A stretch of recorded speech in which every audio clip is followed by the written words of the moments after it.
Well, hello there, and welcome back. Welcome to Thought Raid. We're going to be talking about the 7 deadly sins while just cruising along on Raft, and thank you, Zap, for the suggestion to play Raft, because that's going to be pretty much the best game that I can play at this moment that'll allow me to focus and talk and not have to do anything strenuous except keep back a stupid shark named, I don't know, we keep changing her name. Margarine is the name that I constantly give her. Anyways, 7 deadly sins. What are they? Are they actually deadly? And if so, what do you do about them? That's something I want to. Yes, margarine. Thank you. What to do about them? So let's just have some fun today.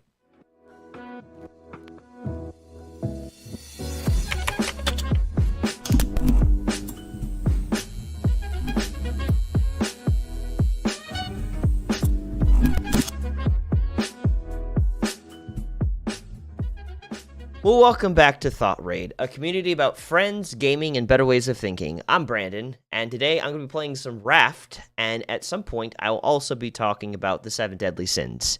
There were definitely multiple memories, yes, when we're doing Raft. It's been a while, and I kind of miss having Dan to be a part of it, but maybe at some point we'll have him to come back and be a guest playing Raft. But I'm going to take my time getting to this topic because this topic was suggested by Gaming Warrior, who is not here at the moment, and I will see if I can hold out a little bit for him since this was his suggestion. So, yeah, this is solo. I mean, honestly, most of these Monday streams as of recently has been, if you've noticed, solo for the most part. It's usually Fridays and Saturdays that I have someone else involved. So yeah, that is I am by myself at this moment playing the game. Oh, and I forgot. Crap. I missed the part. I missed the part to have the game actually show up when I switch to the game. That'd have been smart. Oops. Pay no attention to this black screen. Hopefully they'll switch to Raft in just a second. Oh, look, there's Raft. Wow. Yeah, pretty much a lot of resource gathering is what I'll do because God knows it's going to be very difficult for me to do much else when I'm also trying to talk about a topic. But, hey, at least I'm going to give it a little bit of time before I actually get to the topic because, again, this is something that Gaming Warrior suggested, and I would love for him to be here as I talk about that. But I don't know exactly what time it is in India, so I don't know when he gets up either, generally. Yeah, it's gonna be chomping at the bit the whole time. Yeah, that's my favorite. Turn that down. That's gonna be way too loud. Alright, move this over here. Oh, Lord, that's not what I meant to move. Get back there. I meant to move the whole of this, not just the screen itself. There we go. That's better. Okay. And go here, this can go here, and there we go. Hello, Mr. Grooms. Your dad's you're speaking through I see, Mr. Groom's account. Got it. I was like, wait a minute. I had to like reread what you said that it was you. Okay, cool. So let me what was this was the most recent one I think I played. So let's load this one. Friends can join. Yes, that sounds great. Hello, Mayo Suggester. Source of the reason why I ended up drinking Mayo, probably more so than Isaac, because you implanted ideas into his head, person. Yes, I've heard a little bits and pieces. Deal with it. You should give it to me for safekeeping instead. Give what to you for safekeeping? You taking his phone, give it to Zap for safekeeping? I don't know. That doesn't sound like a safe idea. Hello, Kenneth. Welcome. How are you doing today? I'll just eat this whole piece of shark real quick.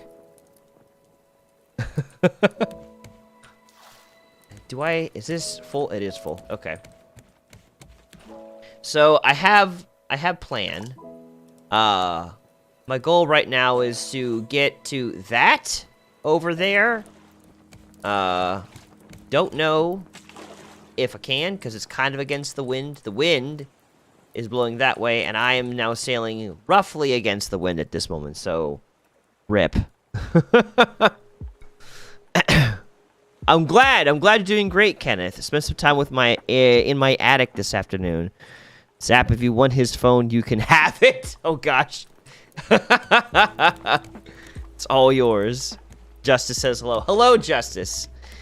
What are you, like, are you just, like, cleaning out your attic? Is that what was going on? Like, what were you working on?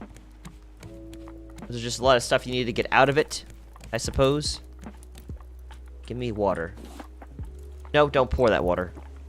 I just want to drink the water, that's it. Please. Okay. Alright. I need to collect resources, which is primarily all that I'm going to be doing. I did do, to your point, Zap, I've started to do a little bit of reinforcements, so Margarine doesn't just come up and start biting the crap out of my ship, and I have to run far distances to keep up with her shenanigans. To keep it simple, adjusting my air conditioning duct and sealing it before it gets hot. Oh, that seems smart. That, I have no idea if that is a problem that we have or don't have here at this house, because I don't have the specialties that you have. So, hopefully I don't. Everything feels pretty cool. Like, I guess, was that just like an issue you could see coming on? I don't know. Like, how did that work for you? I am not a man that knows a lot about home maintenance. Is that all? Is there more? That thing is sinking. That looks like just a nest. We're gonna move on. Wait. Can I? No. Nope, can't do anything with that. Okay, bye! It becomes noticeable to me because it's my... fair enough. Alright, well, goodbye, Joy. Thank you for joining.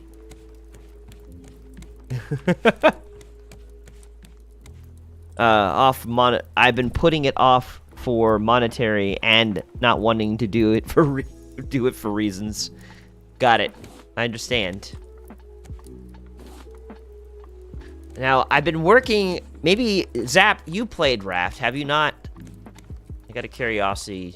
Have you, do you know the ways of Raft? Because I've been trying to solve an issue, okay?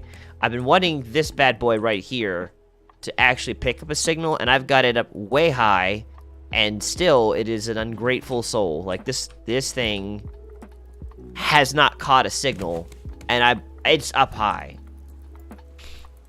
I was going to help replace the sink yesterday, and we couldn't even start because the shutoff valve was so rusted, we couldn't turn off the cold water. Sheesh. Also, I've never played Raft, but I've watched it a lot. Okay, cool. Well, then, do you know, like, have you, from the people that you've watched, do you, do you know, like, how high it has to be for that thing to catch a signal?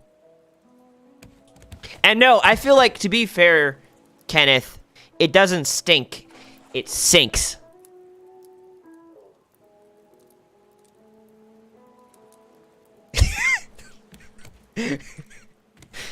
I am proud of myself.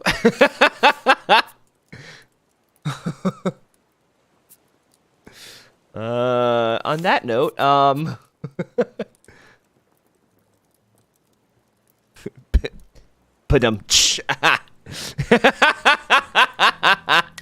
Thank you. I'll be here all night. Where is my girl? Hoping she just leaves me alone for the whole time. That'd be superb. Oh, what is that? Raw beet. I have stuff I don't need. Piece of crap. Don't need that. I don't need 2 shark heads, but I have them. Ugh. But yeah, no. Do you have an idea, Zap, how tall this tower needs to be? Uh-oh. Where are you? Girl, would you please stop? Ah! Piece of crap. Okay, that's not great. That's... Oh, you need more than one... Oh, radio tower. Okay, got it. Hold on, I gotta replace what that piece of crap just bit off. Dang it. Ah, what does it require? No.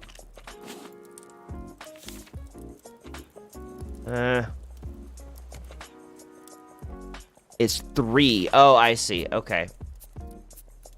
Not that. Maybe not that. That's just the research thing, I think. Yeah, okay, here we go.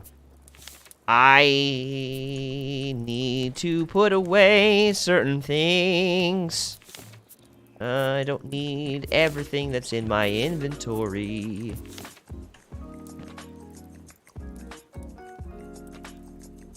You have to be on the same level? Gross. That would superbly suck that they have to be on the same level.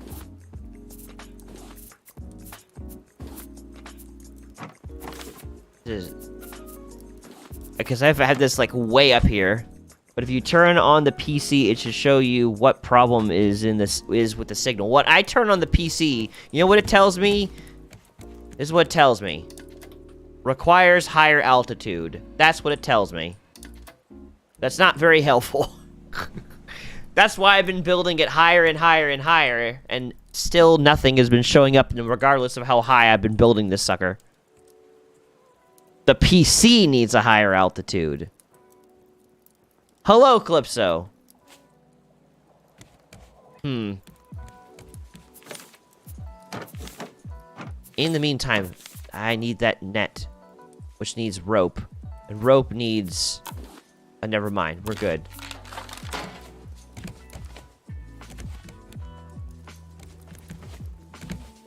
Okay. Give me that beat. Get that thing off my platform. The PC needs to be a higher altitude, like 3 floors up, not a radio tower. 2 to 3, okay. Just build 2 floors, okay.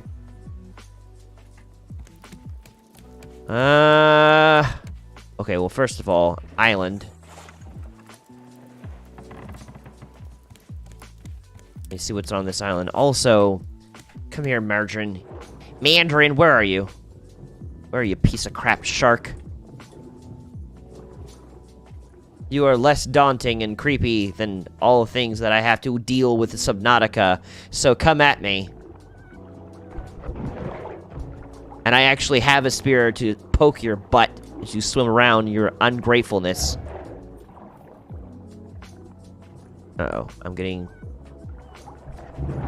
Excuse me. Well, excuse me while I breathe. Ah! And then eat. Okay. And drink a little bit of water. Yeah, poke your butt. Yep. Poke that shark's butt till it dies. More like stab, but you know. Same difference. Come here, Margarine. Round 2. Come on. Time to die. Make me be the meat I know you can be. Yeah, she probably can't. But the problem is that costs a lot of materials that I don't presently have. I'm gonna have to stop at different islands just to get enough materials. Come on! Come on, Margarine. Come on. I can't believe it's not shark. Ah! I was not expecting you to come back that fast. Not what I mean. Come here. Come here. Come on. How fast are you gonna turn around? You turn around pretty fast. Come on. You're getting scars. It's time for you to die. I don't need to be worried about you constantly. This is how I deal with wildlife. I murder the wildlife until it can't bother me anymore. Just like the rest of the human race. Understand? No. Murder? Yes.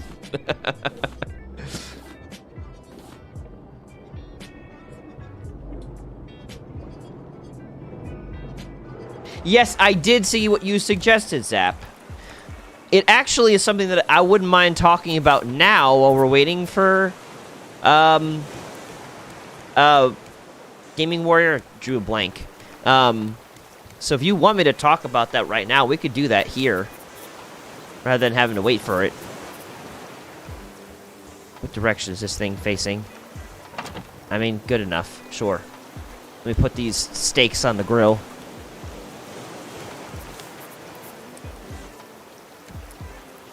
Yeah. So, what do you... No, I don't want to eat raw shark. Gosh darn it. I just wasted a whole piece of shark for nothing. Gross. What is that? Shark... Yeah, that deserves to sit there. What specifically would you like for me to talk about to the subject of boundaries? Like, I know you wrote some stuff, and I'm not looking at that presently because I'm here. Actually, thinking of boundaries, I have a really good video about that, too, to go over.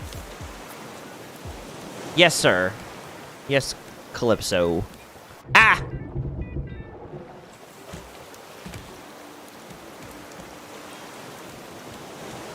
Maybe we can just start with respecting others' boundaries. Are you making...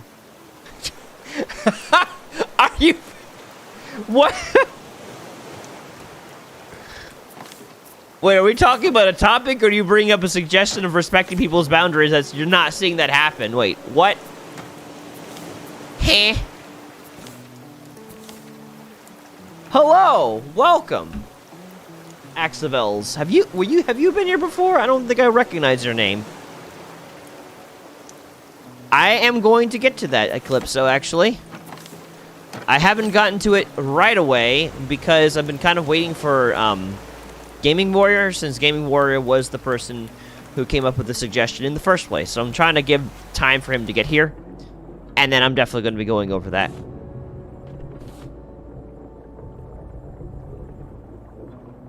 What are those sounds I'm hearing? Can't really see. Is that sand? That's sand. What's that? Rock? Pretty sure that's rock. That's the rock, yeah. This server that I'm playing on currently is just a private server. I do have a Minecraft server that I sometimes play on, though. If you have Minecraft. Oh, I don't want to drown. There we go. Oh, there's another island over there with a bird. I don't like that bird. That bird is always trouble.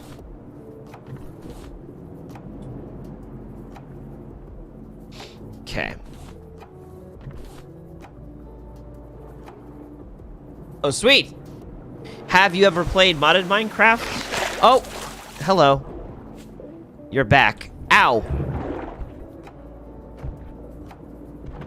Oh crap, I'm out of spear. I must make more spear! Hold on, shark. Don't, ow, ah! Wait, I need to get on even ground with you. No. Yes. Rope. Craft another one of these bad boys. Alright, now we're good. Okay, spear, shark. Okay.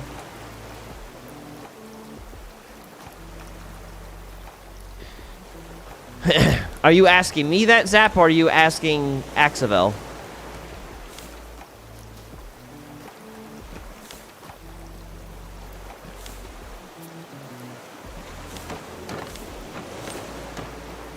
Oh, okay. I figured. I was like, yes, I do, but I think you know that.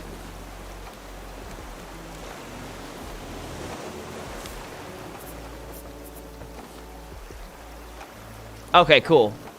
Because the server that we run is a modded Minecraft. What is your question, Kenneth? What must you mustache me?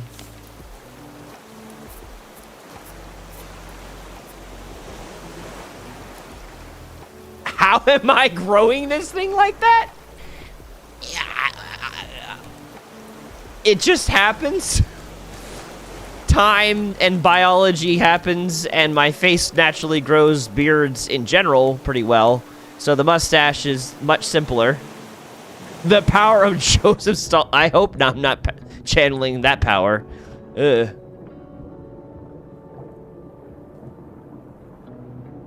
Margarine, where are you?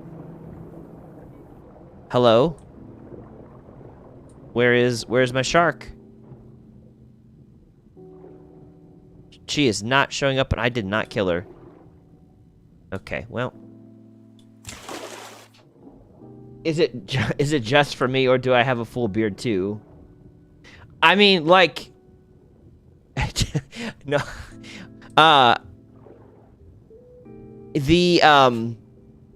I can grow a beard, but like, I've done a beard most of my life, so I've decided, you know, we'll do something different. I'll have a mustache. Never done a mustache before. So that's kind of where this is coming from in the moment. I was like, it's time for a mustache. Do I look good? Do I look bad? I don't know. I think I look good.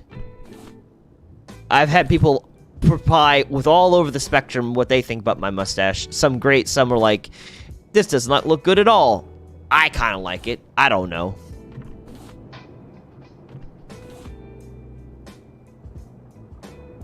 You have not seen... Well, you have seen me with a beard. Long lumberjack beards take a lot of work.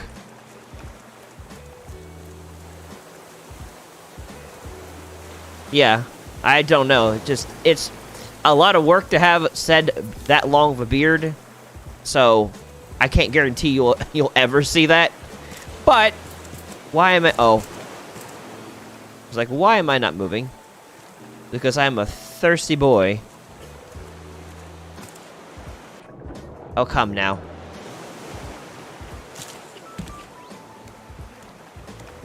I am dying of thirst.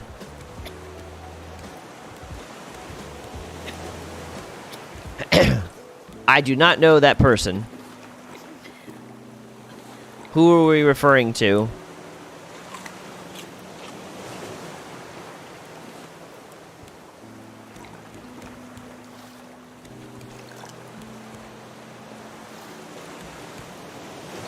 It's a sad movie. Oh, okay. Also, Zap, I was asking about the whole boundaries question thing. I don't know if you answered it. You seem to have made more of a statement than a question, so I wasn't sure how to follow that.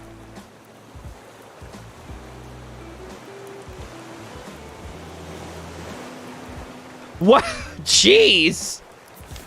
Wow.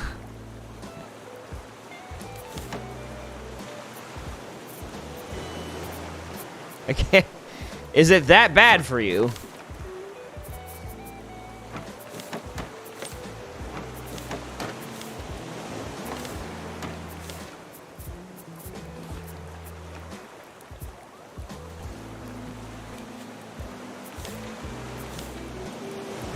Also, why do I have a random ingot of copper? I don't need the copper in my inventory. Get out of here.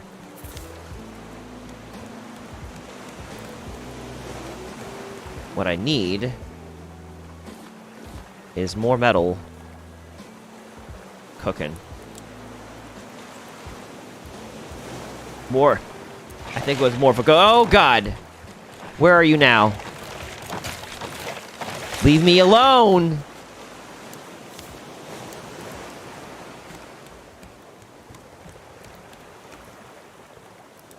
Look at what you sent me. Why are we critiquing here? What have you sent me?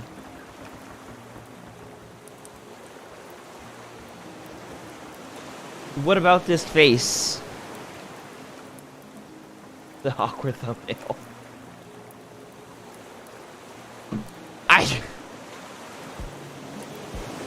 I guess I'll have to work on how I smile with a mustache or whatever, but I don't know how awkward it is per se.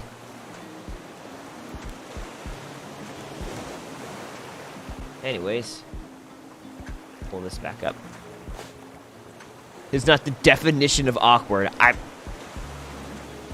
don't know. I think everyone's definition of what is or is not awkward is different. Come here, shark.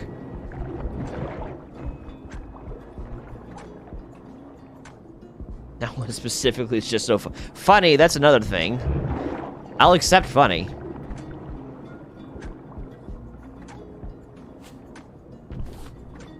Come on.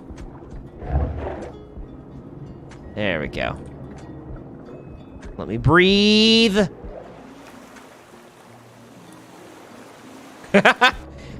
Thank you, I appreciate that. It does take work trying to think of different faces for different scenarios. Give me that. Is that sand? Probably needs sand, too. Yeah, that's sand. Sand is a commodity. I don't know if I need clay, though. Breathe! Alright, and now I definitely need wood. All the other ones, you're doing some kind of expression or gesture that you're just awkwardly staring into the camera. But that one, you're just... Okay. Look, not all of my thumbnails are going to be a 10 out of 10. Some of them are just going to be a 1 out of 10. I think regardless if it's a mustache or not, it's just going to happen.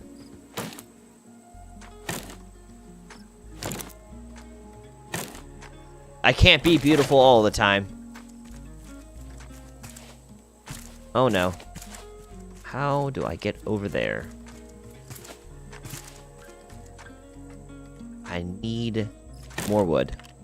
What am I throwing away?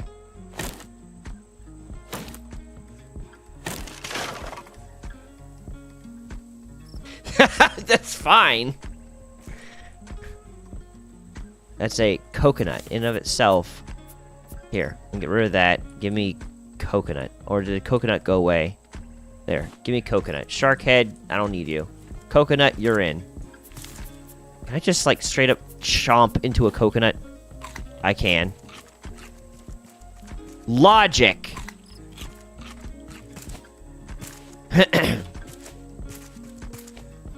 Ah! Really? Okay, well... Here, there's sand. I'll get the sand in the meantime. And there's this. Well, it's not a waste. Do I need rock? I don't really need rocks. I think I've got most of the materials I would need, so we're good there. Okay, cool. Cool. Yeah, I need an ungodly amount of, certain resources. Including the ability to finish what I was creating over here and then got rudely destroyed by Margarine. Because she doesn't understand that you don't just bite into things like that. I lost both this and other stuff. My god. Okay. Give me back my piece. I can't. It's too close. Okay, we'll have to move. Alright. Bring that back up. Hello. Moving right along. Looks like we're not with the wind.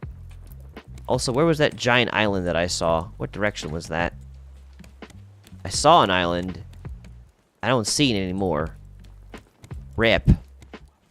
Oh, there it is. Okay, let's see. Can we go over there? Oh, crap. Oh, that's right. There's the bird that's over there. I don't want to go to that bird. Yeah, okay. So, yeah, Zap, I was asking... You were talking about boundaries. You wanted to ask questions about boundaries, but then you made a statement less than not so much a question about boundaries. So I'm trying to gauge, like, what exactly you're looking for here. Like, what do you want to ask about boundaries? Especially since what you wrote is not directly in front of me at the moment.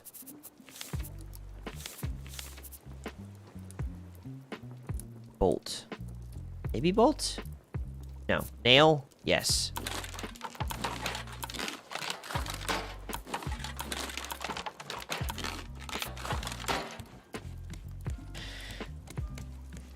I think I said to kind of start with learning to respect other people's boundaries. So what... That seems more like a statement than a question. Like, what exactly is being asked here? That's what I'm trying to get at. Like, how do you respect other people's boundaries? Is that the specific question?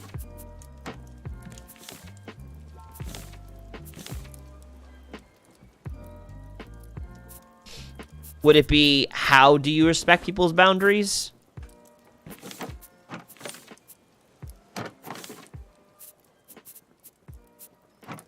Where do I put my sand? Not there. There it is. There's sand. Sand. Clay. Seeds. There we go. Okay. Do you have any, like, specific scenarios in mind that you're thinking of, like, this particular... I was trying to think of asking something else, but I couldn't word it well. Got it. Hello. I'm trying to walk instead of just running into things. Absolutely none. I was just thinking of a topic. Okay, well...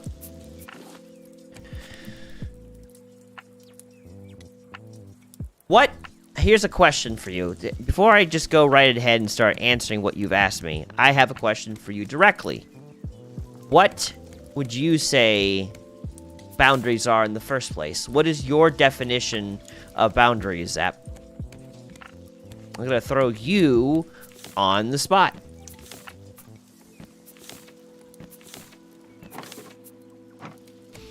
Where am I going to put food to cook? I guess I'll put it here. I can just take these stupid shark heads and put them somewhere else, because I don't need them in my inventory right now, nor do I need a potato in my inventory.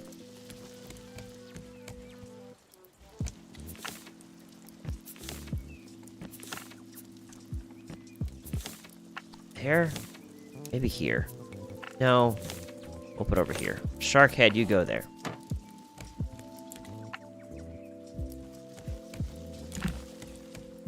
And I want to create metal protections. There we go. Which requires nails and metal ingots, like full ingots. Also, I wanted to create that. There we go. So yeah, I want to protect it.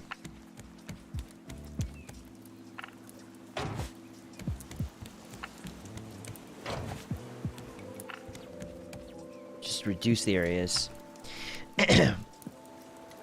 It's difficult to word it without being extremely general, but in my opinion, a boundary is just something that you don't want other people doing either with you or near you or in other relation to you. So you don't want people doing something that you don't want other people doing either with you, near you, or to you. With you, near you, or to you. Okay. That's relatively fair. Like, I feel like that's a good way to kind of describe boundaries. And a good start to describing it. I don't know where I want to fortify these things. I don't know where Margarine's going to attack next. She's got me worried. I've got such a massive boat to protect. I don't know where she's going to show up next and just ruin my day. You could definitely get a more specific, but that's just my general idea of it. I mean, no, fair. The way that you described it, setting boundaries. Boundaries is a place where you don't want someone doing something with you, near you, or to you. Because, yeah, there's always going to be things that we don't want happening to us, or, like, we don't want people involved in a specific area that they would otherwise want to be involved in. That's fair. Margarine! Margarine! Bad girl! Off! Off! Get off! Off! Don't you dare! Yeah, I want to fortify it, sure, but, like, I also just want to repair it. There we go. It's just such an opportunist. I'm gonna use my last metal ingot over here.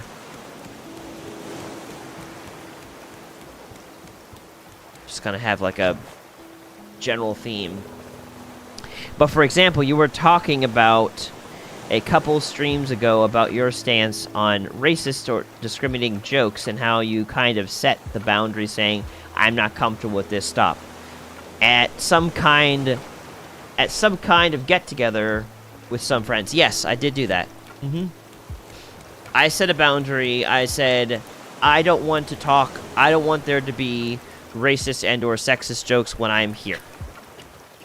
Even though I know your heart, I know you don't mean harm or disrespect to a person. That's something that I am not comfortable with. So while I'm here, I would like you to not talk about that. What do you think, out of curiosity, Zap, are the components of a boundary? Like, what makes a boundary a boundary?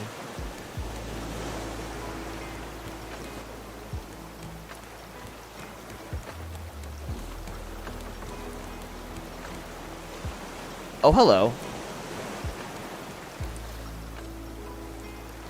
You get to go over there.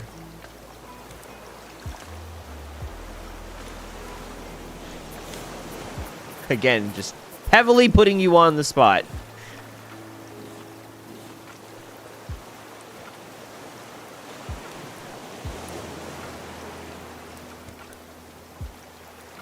I'm a math teacher telling me to explain my work.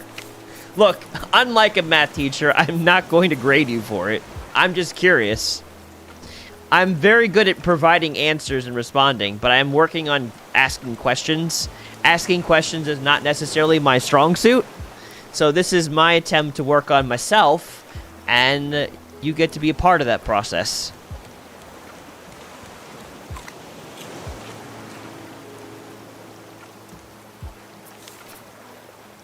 Bees.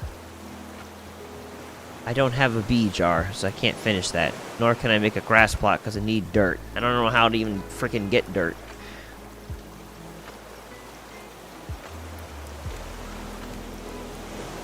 I need metal. I know that much.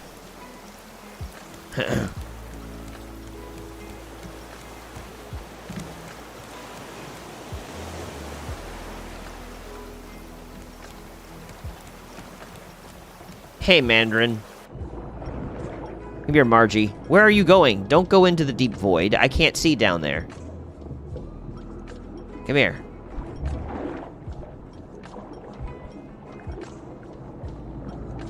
Okay, I also am stuck underneath my boat, so if you could just kindly not bite me right now, that'd be great. I don't... Oh, God. The boat is directly above me. Okay. Ow! That's not kind. Don't do this to me. Come here. Dang it, I'm missing my timing. Ah! I can't... You just went into the void. Here you come. Okay. Okay, come on, come on. And... There we go. I'm smart. I'm smart as a human. As the human I am. Oh, wait, we don't want to... Don't go anywhere, please. I want to be here, thank you. I think, for one, it has to be some way of hurting you. Whether mentally or physically or even in a small way. It also has to involve other people's actions and them doing things that you do not want to be involved with in any way.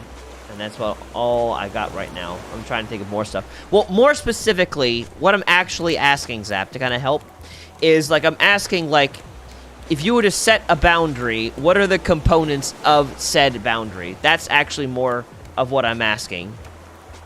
Does that make sense?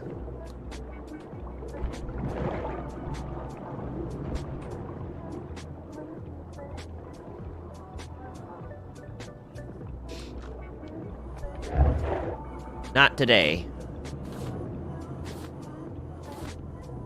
Or in general, any day. That would be good.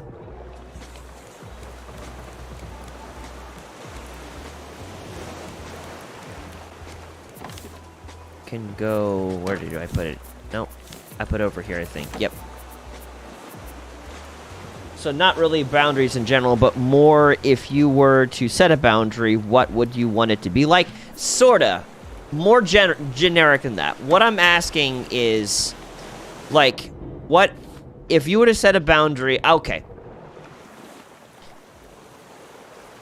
What I'm trying to ask is, maybe let me just talk about what I'm thinking about rather than just asking, because I don't know how, now I don't know how to describe what I'm thinking of in the first place, so we'll just say fair and go with that.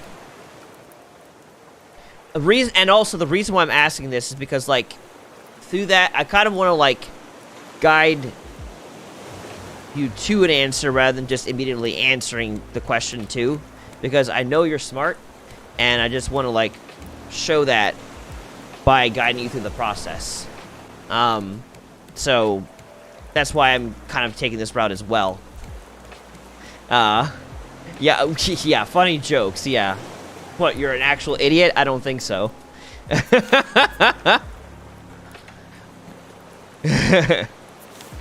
I know.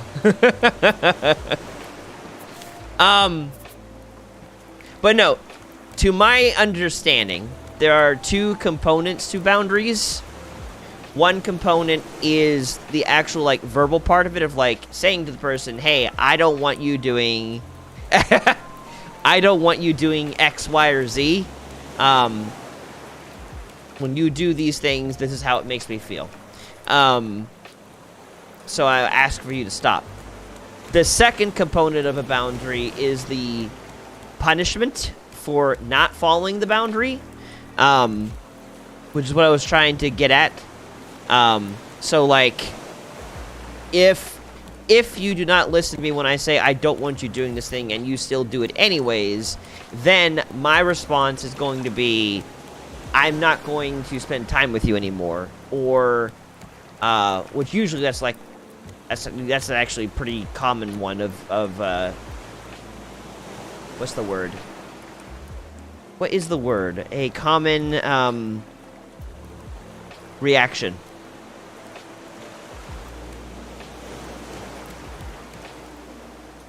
Yeah.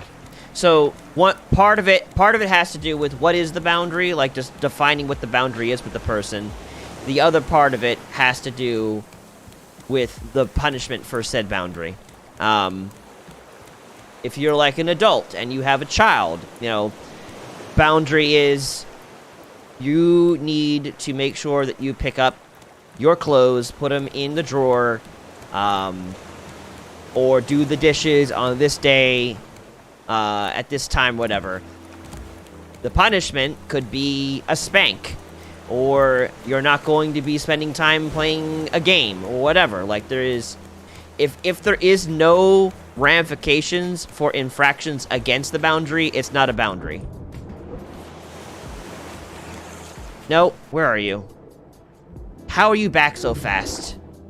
Where did you go? You bit me and then you disappeared into the void.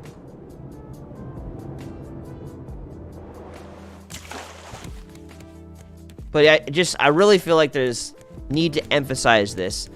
Boundaries without punishment are not boundaries. If there are no ramifications to defend the boundaries you have, you not really have a boundary. You just have a complaint. Yeah, I know. I keep getting so much shark. I got shark for days.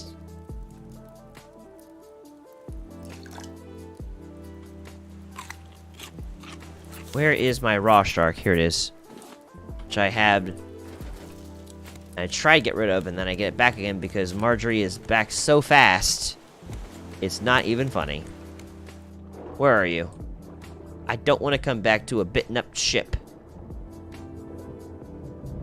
I just don't know if sharks attack your ship if you're in the water or if you're on land. Hopefully they don't. Come here.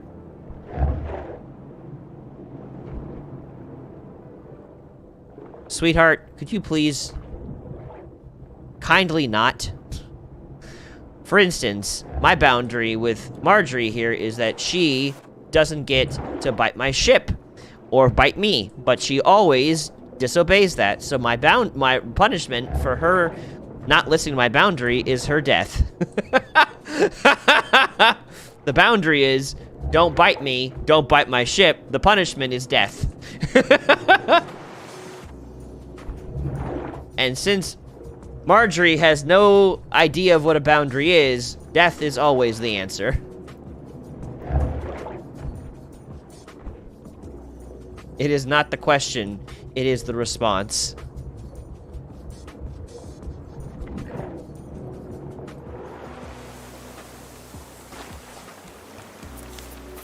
Let me get another sword or thing. Rope, rope. No, I don't have enough ingot! Ah! Fart! I need metal.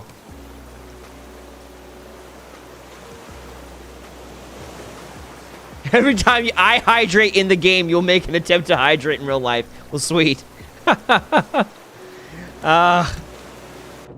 much metal do I have? I have enough. Okay, cool.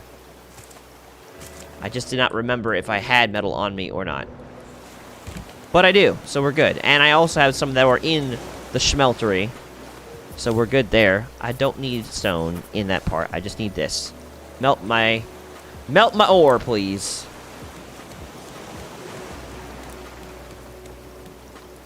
Oh, well, hey. I guess we're just gonna have to get into the topic of the 7 deadly sins, just you and me. Probably about the minute I start doing it is when good old Gaming Warrior will just show up, because it's within the first hour or so that he gets here. Motivational quote. I think I already had that.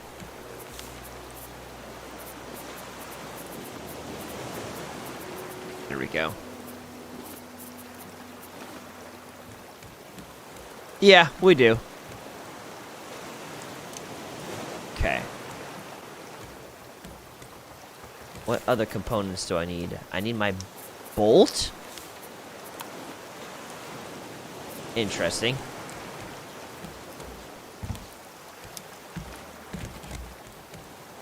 We'll give him 6 more minutes, and if he's not here by 9, then we can start. Yeah, fair enough. 9 would be a good starting point for that.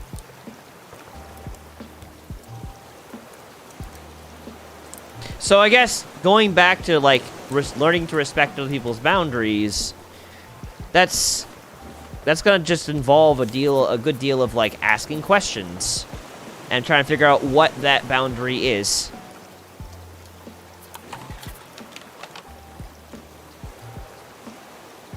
Right, I know. What are you laughing at, Kenneth? Here, shark. Wow, you died. Okay, cool. Bye.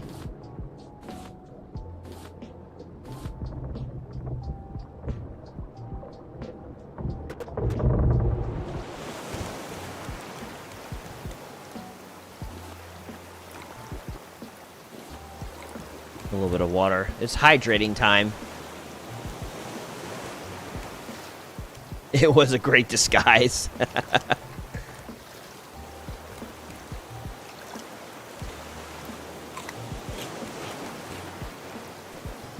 Go. I can barely tell the difference.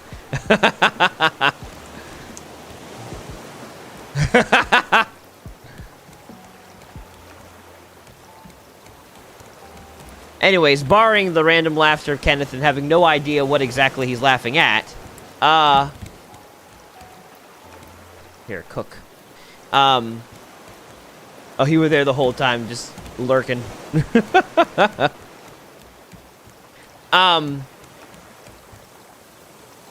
What did I just see? Saw a bird randomly. Okay. I'm gonna need metal. Okay, cool. And down there might be the answer to what I'm looking for. Or it's just stone, and that's not what I need at all. I need metal. That's stone. Also just stone. None of this is what I'm looking for. Okay. Only me and Kenneth stay hydrated. Bonus points if you use hydrochloric acid. No bonus points for hydrochloric acid. No, sorry. That's not how you say hydrated, even though it says hydro in its name.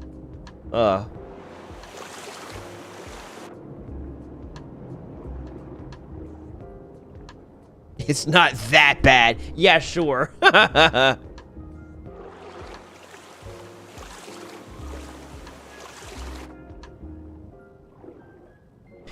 So yeah, focusing just real quick on the question that you asked and seeing if I can answer it generally for the moment before moving on, Zap. When it comes to learning to respect other people's boundaries, you first have to know what their boundaries are.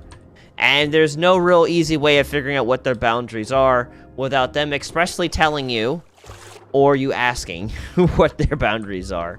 If you feel like they're uncomfortable, go away. Like I am right now with this pufferfish trying to poke me. Then you can ask, hey, is what I'm doing bothering you? But if you can't tell if you're bothering them, then, you know, it's up to them to tell you what that boundary is. Part of figuring out and respect people's boundaries is working to be good at reading people. And that can take humility and time to read people. Because not everyone makes it obvious. But people do have body language. And learning people's body language and listening to what they're saying can help you figure out what is bothering them. And therefore, you can be a little bit proactive on being good with someone's boundaries and respecting their boundaries. So, yeah, learning to read body language. And I think I actually have a blowfish on my head. I don't know how to actually, like, turn around and show you it. But I have it in my inventory. Speaking of that.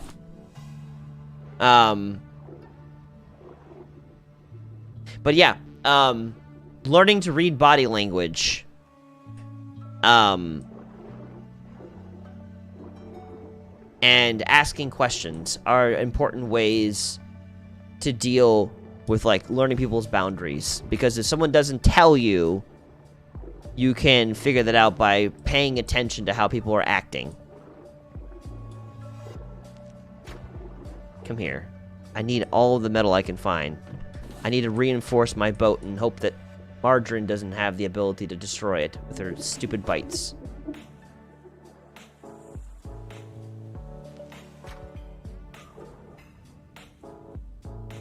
Also, there's a pufferfish there just casually preventing me from being able to mine as much as I want to, which is annoying. Hello, Road 9. Ding dong to you too. I mean, I'll get around to some trees, but that's not the priority. But my main priority is getting metal so I can deal more with Margarine. Oh, there was a hinge in that. That's nice. Yes, just in time. Indeed. Road 9, have you ever heard of the 7 deadly sins?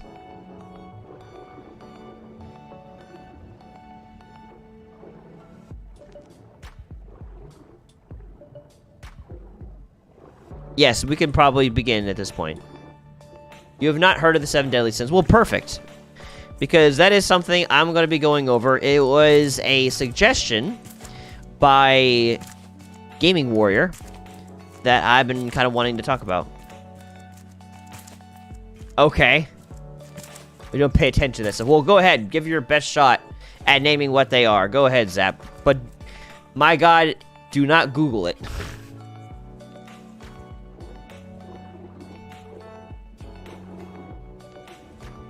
Is one doing someone else's mom? Sort of. That's actually not far off. Greed, lust, sloth. All right. She. I don't know that one.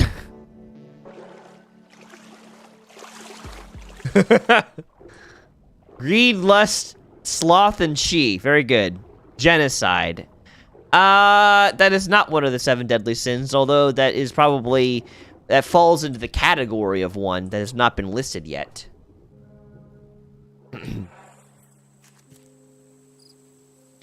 Also not a part of the 7 deadly sins, but also kind of fits into the category of one of them.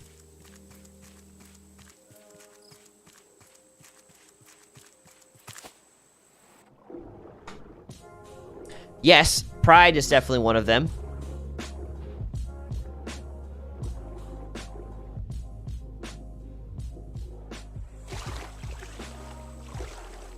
I swear to God, pufferfish, you just stay over there. Zap is using Google. Gotta be able to prove it that he's using Google. Yes, gluttony is definitely one. Mm-hmm.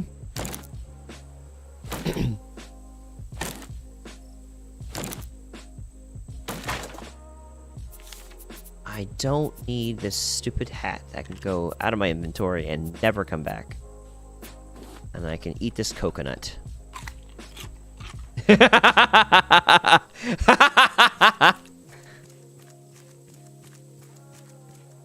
You gotta be fast, okay?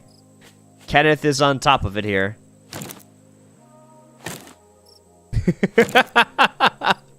Keep working at it, Zap. So far, we have listed greed, lust, sloth, pride. Greed, lust, sloth. Greed, lust, sloth, pride. We've got gluttony, jealousy. Not quite, but close. There's another word that can be used. It's not the same thing, but it is similar.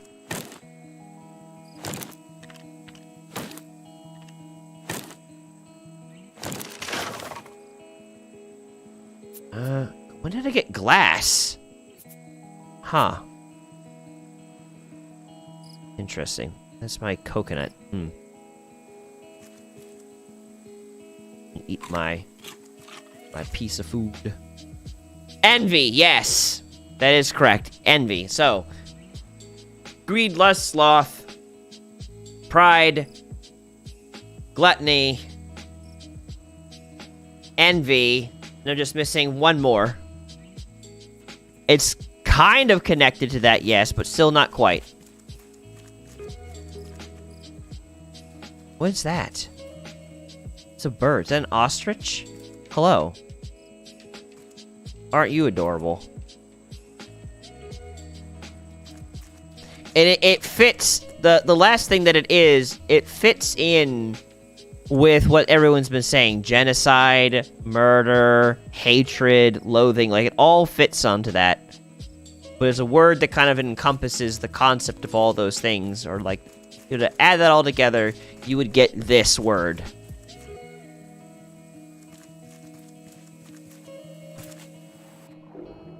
I cannot see. At any moment I can be a surprise kissed by margarine. Don't want that.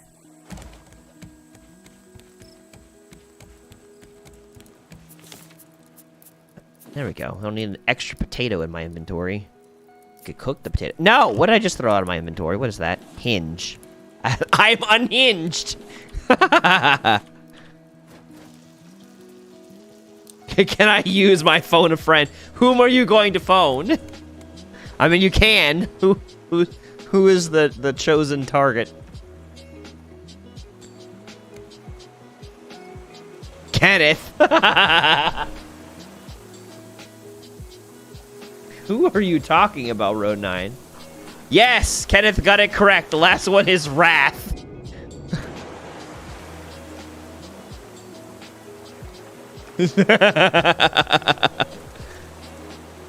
Oh, the shark. Oh, God. You did all by yourself. Absolutely no help whatsoever. Yes, congratulations. Well done, Zap. So, yes. Those are the 7 deadly sins. And they're not actually the sins that, like, the Bible specific, like, that they are sins within the Bible in different ways, but they're not, it's not like the writers of the Bible focus into those as much as different, people who have read the Bible since. I don't remember who actually coined the 7 deadly sins. Remember most of them is because of the names of Payday 2 Mask, I see. didn't these lead to Dante's Inferno and the levels of hell?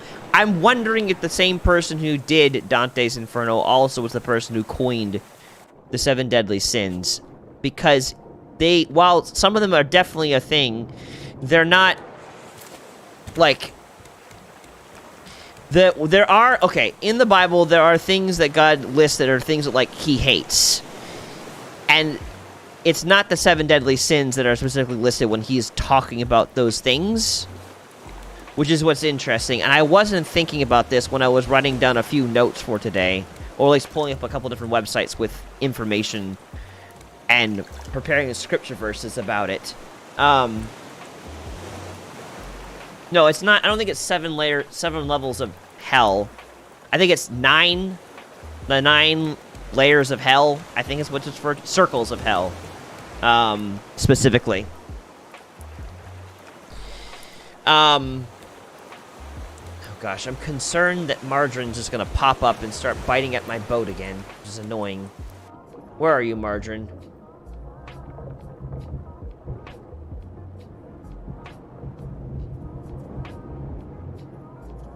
Margarine is nowhere to be found, which is fine. I don't want to deal with her anyways.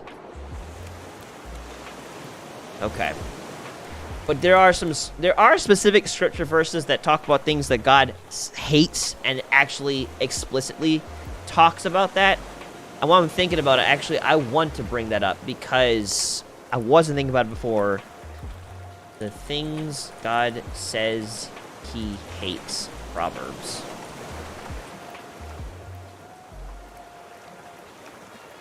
Here we go. Okay.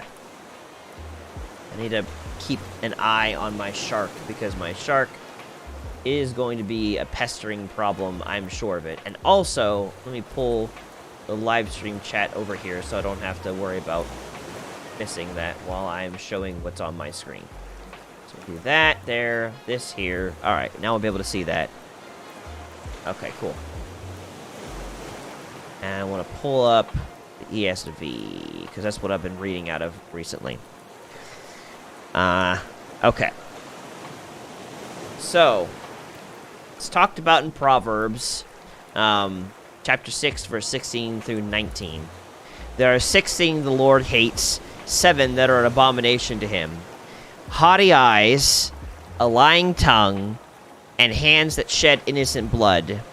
A heart that devises wicked plans, feet that make haste to run to evil, a false witness who breathes out lies, and one who sows discord among brothers.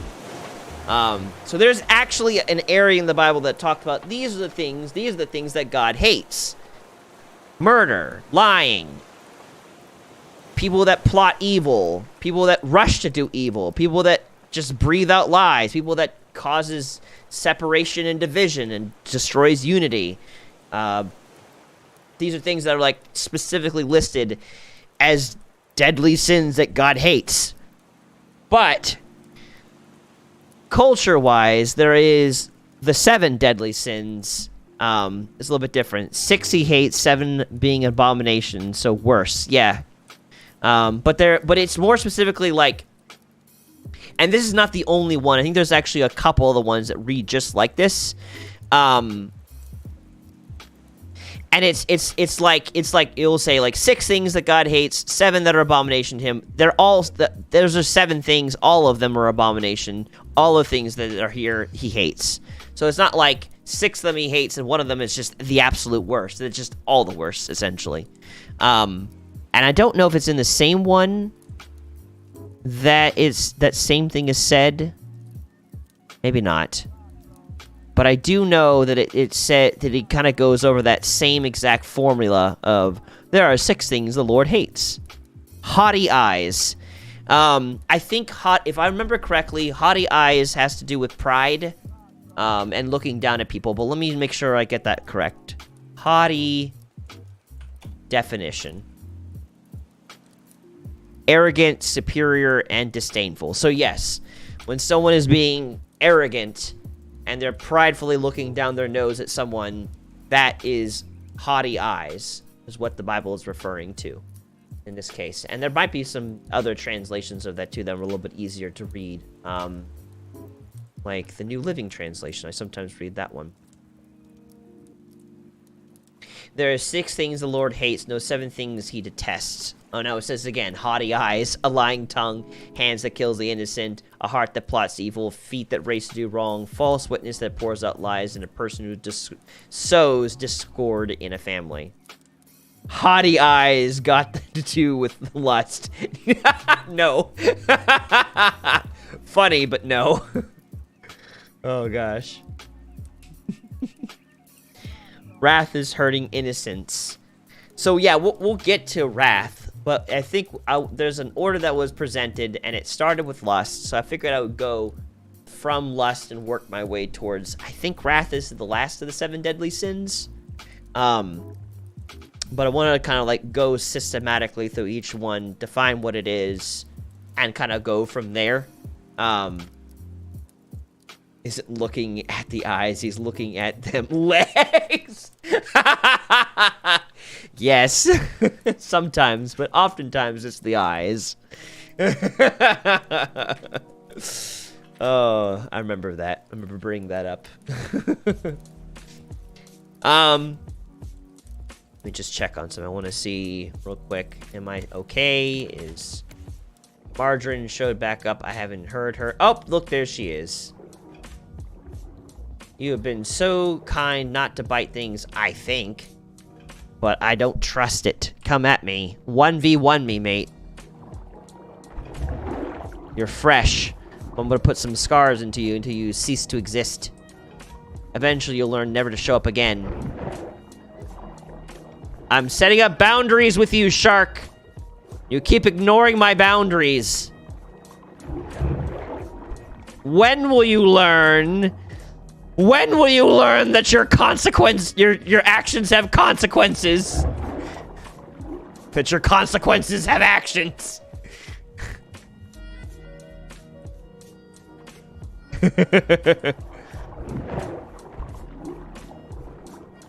I ignore your... That's what this shark does. This shark has no fear. Regardless that I keep poking. There we go. There we go.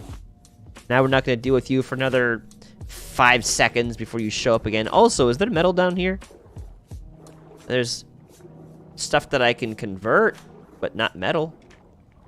Oh god, I was not paying attention to my air levels. This is suboptimal. Oh dear god, if this was Subnautica, I would die. Hello.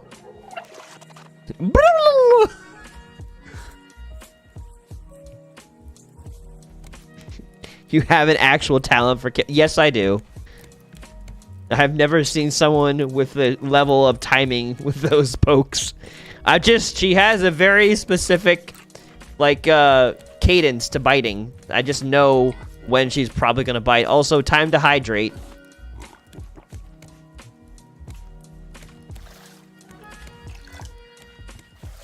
Okay. Hydrate or dihydrate, Zap. Alright. Okay, so 7 deadly sins. Starting up with the first one. The first one is lust. And lust is, I think, pretty straightforward, but it encompasses a lot of different things. I think in general, the way you can define lust is wanting someone's body that's not yours. Like, yeah, in marriage, you're committed to each other, but if you're not married to the person and you're wanting to do sexual things with their body and you're not willing to pay the price of marriage, that falls into the category of lust. You are wanting their body, effectively, for whatever purposes, usually sexual. And the Bible has a lot to say about different forms of lust. Like, it's not quiet about it, nor is it shy. And I brought up some things. I brought up 1 Corinthians too, because it gets, so there's a lot of things that get to the point. You could go into the Leviticus and Deuteronomy in the Bible, and those are like the law books of the Bible, where like a whole list of things are listed for Israel and for people in general, but this is a little more condensed. So like 1 Corinthians chapter 6, verses 9 through 11. Or do you not know that the unrighteous will not inherit the kingdom of God? Do not be deceived, neither the sexually immoral, nor idolaters, no adulterers, nor men who practice homosexuality, or for that matter, women, nor thieves, nor the greedy, nor drunkards, nor revilers, nor swindlers will inherit the kingdom of God. And such were some of you, but you were washed, you were sanctified, you were justified in the name of the Lord Jesus Christ by the Spirit of our God. So, I mean, it is what it is, Zap. I mean, if you can't hold it back, I won't completely turn down a joke, but, you know, it will help you focus, whatever. But God takes sexuality very seriously. He holds back nothing. There's another scripture verse where Jesus is actually like making it very specific. Jesus says this in Matthew 5:28. But I say to you that everyone who looks at a woman with lustful intent has already committed adultery with her in his heart. And I want to go into the full what he was talking about there. It was about lust, and he was saying, you have heard it was said, you shall not commit adultery. But I say to you that everyone who looks at a woman with lustful intent has already committed adultery with her in his heart. If your right eye causes you to sin, tear it out and throw it away. It is better for you to lose one of your members than for your whole body to be thrown into hell. And if your right hand causes you to sin, cut it off and throw it away. For it is better for you to lose one of your members than for your whole body to go into hell. So God takes this very seriously. You're just giving away these jokes. God takes sexuality very seriously and holds nothing back. You kidding me?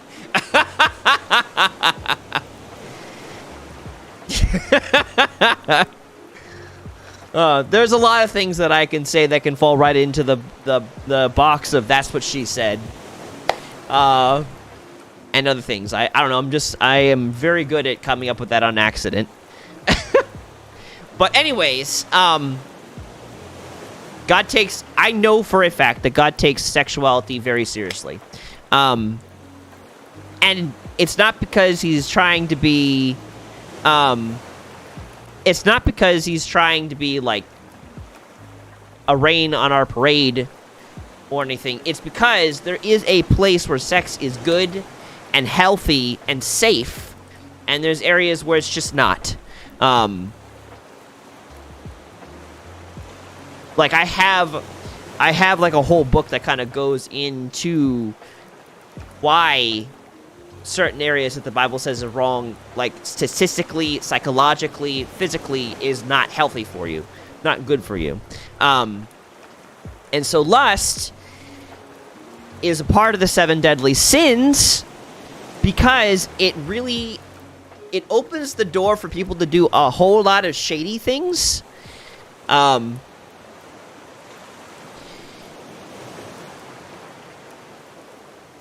those who don't struggle with, what's the word? Not psychotherapy, that's not the right word.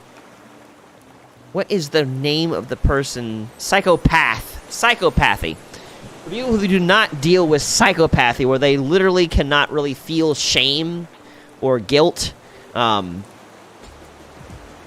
everyone else who kind of generally feels those emotions and everything, lust is just one of those things that just brings the worst out of humanity. It causes us to be deceitful, to lie. It causes us to think less of ourselves when we do things with lust that we know we shouldn't do. It causes us, especially, to bend the truth to make us feel better about ourselves because we feel guilty. And it's just not good. Our sexuality is highly tied to our view of self. And that's why it's very important to God, because God cares about how we view ourselves. And it's very easy when people give in to lust to begin to hate themselves. And when you hate yourself, the Bible talks about love one another, love your neighbor as yourself. The Bible is very big about love God, love the Lord your God with all your heart, mind, and soul, and love your neighbor as yourself. And if a part of loving yourself involves hating yourself, you are not going to love people well. It's just not going to happen. You cannot give what you do not have, and if you're doing things that you know are sinful and bad, and it causes you to want to hide, that's going to carry over into your other relationships. So I think it's really good that this whole thing starts with lust, because it's so greatly tied to our identities, and it's something that God very much so focuses on. Oh. Dang it, I'm about to lose a piece of my ship because I cannot get to Margarine fast enough. Margarine, you piece of crap. Lord have mercy. Let me see if I can fix that. There we go. At least it was there and nothing more important. I hate you, Margarine, but thank you for biting into something less important. Screw you, but also thank you.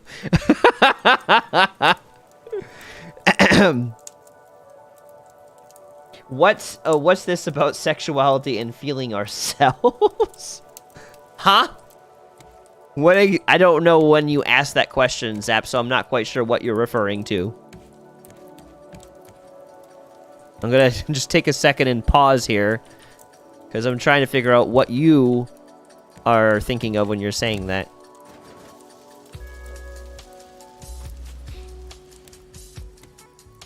Or is that just a part of the jokes that you're having?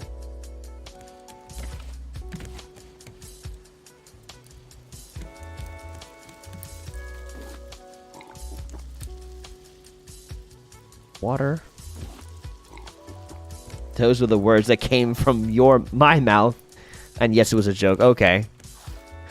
Well, that's the reason why I ask, is I don't know when I said those things, so I don't really know what you're referring to. Yeah. Haha! Stupid shark head. Get out of here. I'm gonna take out that shark. Come here. Come here!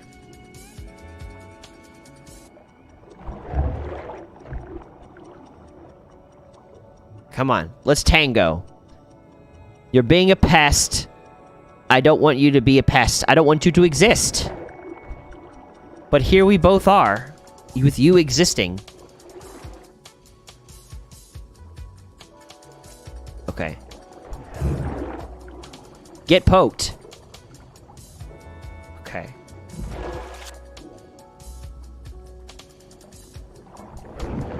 That's right. Come on. Come on, you little piece of crap. Come here.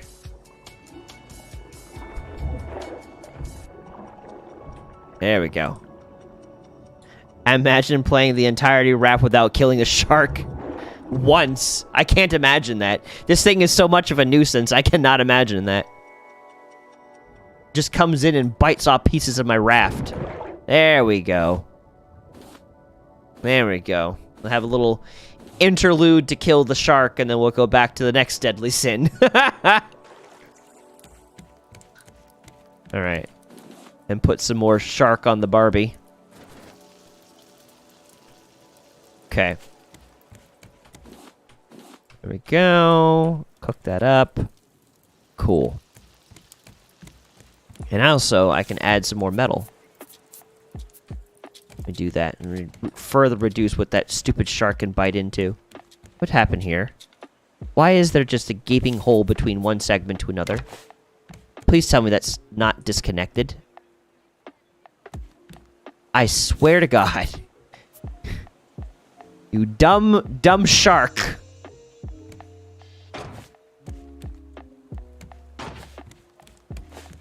Oh, I need more nails. Okay.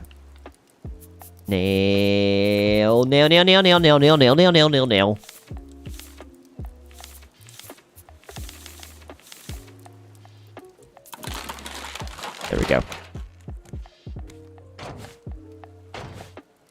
There we go. The next AI battle should be not next week, but the week after next week. That's kind of what we're shooting for, so it's pretty fast. With Lauren and Noah back from their honeymoon, they're wanting to jump back in here pretty soon. So they're the ones that kind of help me with coordinating that. So plan on that being within the next 2 to 3 weeks.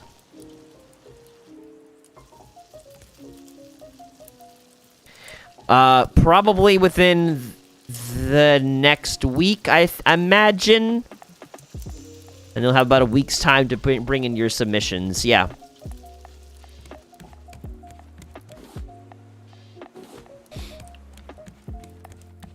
I really hope that wasn't separated. Because it looks like it kind of might have been separated. And then I'll just have these pieces floating off in the ether.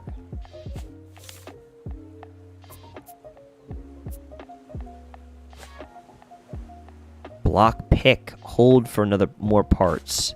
Okay, well, I don't know.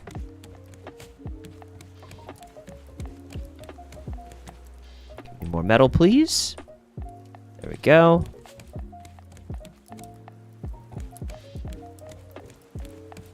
Okay.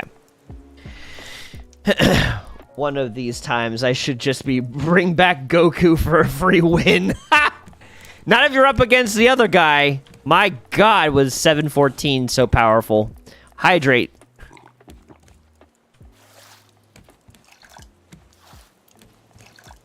Alright.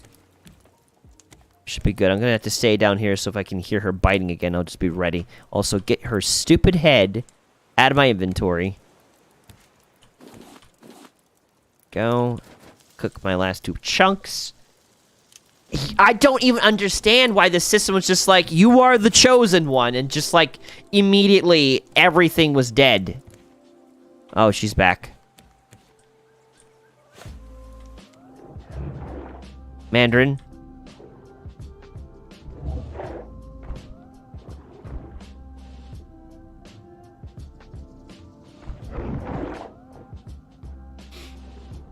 Gingerbread Man wasn't bad either. Yeah, fair. Fair. Ow. Missed that one. Darn it. Let me get myself back up before I suffocate. Come here.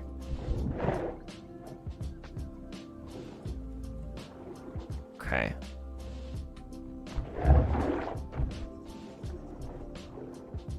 Probably got like 2 more hits and this spear is dead. No, I have 1 more hit. Alright. Well, let's just leave her alone for the moment. I wonder if I stay over here that she'll still bite into my stuff. Maybe, like, let me move away from that. Maybe if I move away, it'll be fine. Okay. We're gonna try going over here and hoping that this is the solution to not having to do with Mandarin biting into my stuff. Alright. Alright, so, next part. Of the 7 deadly sins is gluttony. You know, I'm moving on from lust because we got 7. We got 1 down. We got more to go. Yeah, gluttony.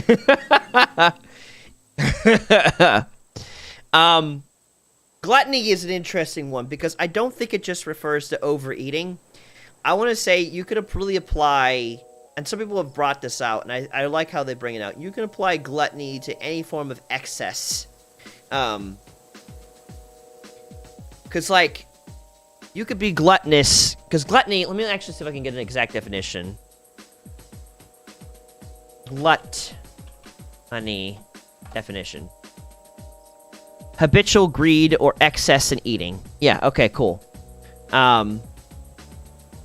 Gluttony and greed. Well, I guess they're kind of synonymous. They work, so they're similar to greed and greediness. Like, the definition of greed, intense and selfish desire for something, especially wealth, power, or food.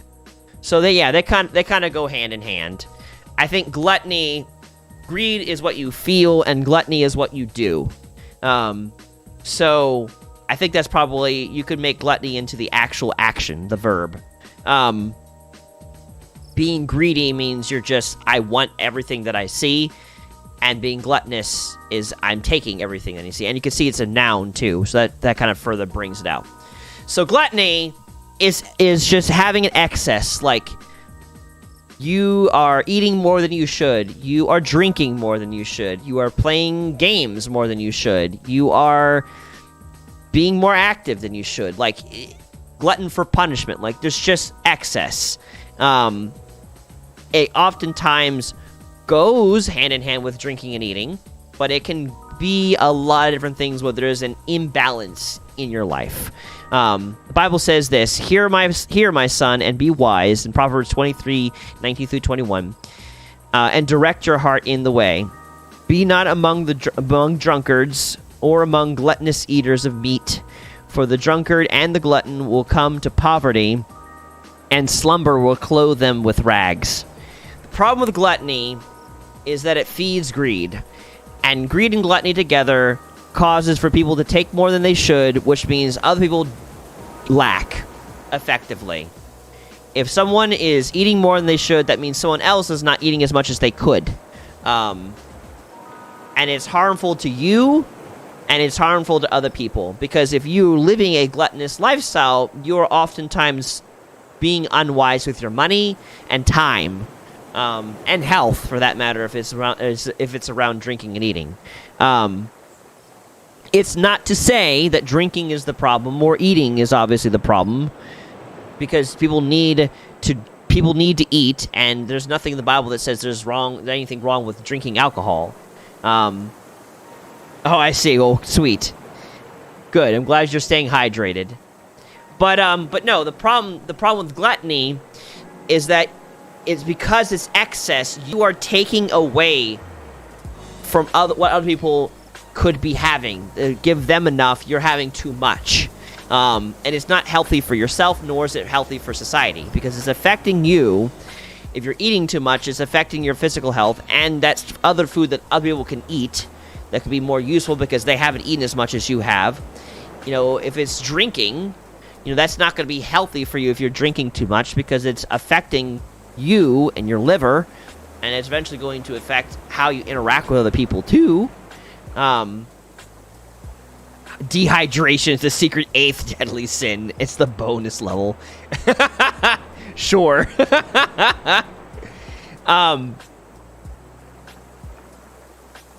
But yeah, no, just in general, it's excess, and excess is not good for you. Having too much stuff, again, playing too many games, working too much even. Like, you can be gluttonous on a whole bunch of different things.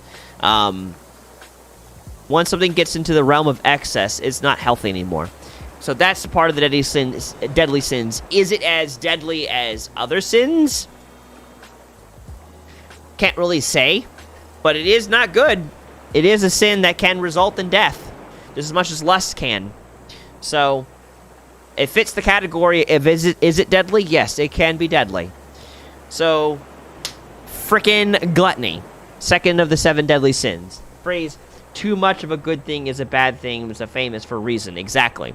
And that proves the point of gluttony, for that matter. Let me just check on my base.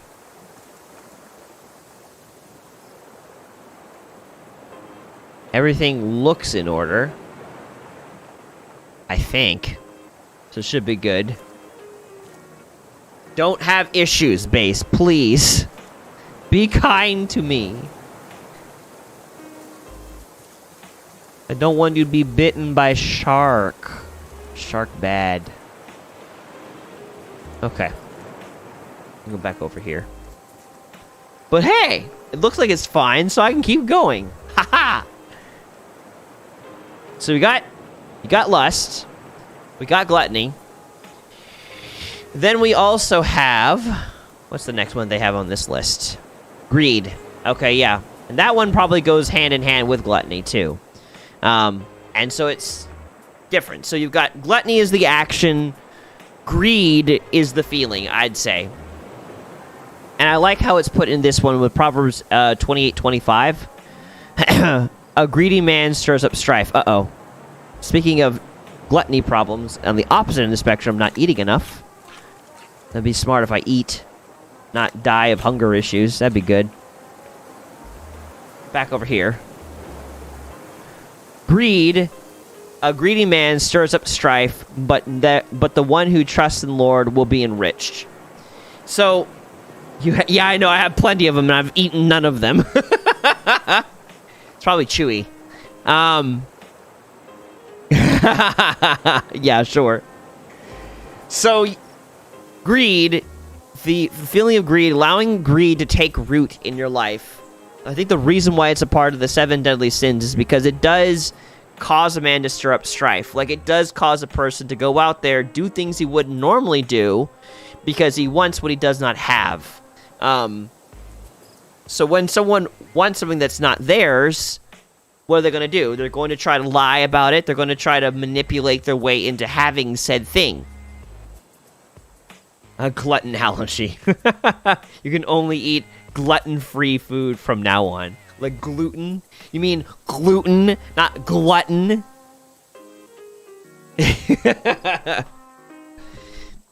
But anyways, I think part of the again, I'm going to repeat myself, but part of the reason why greed is a part of the 7 deadly sins is because of what it motivates a person to do. When you want something that's not yours, you're going to naturally want to take it from that person if you allow it to sit in your heart for too long.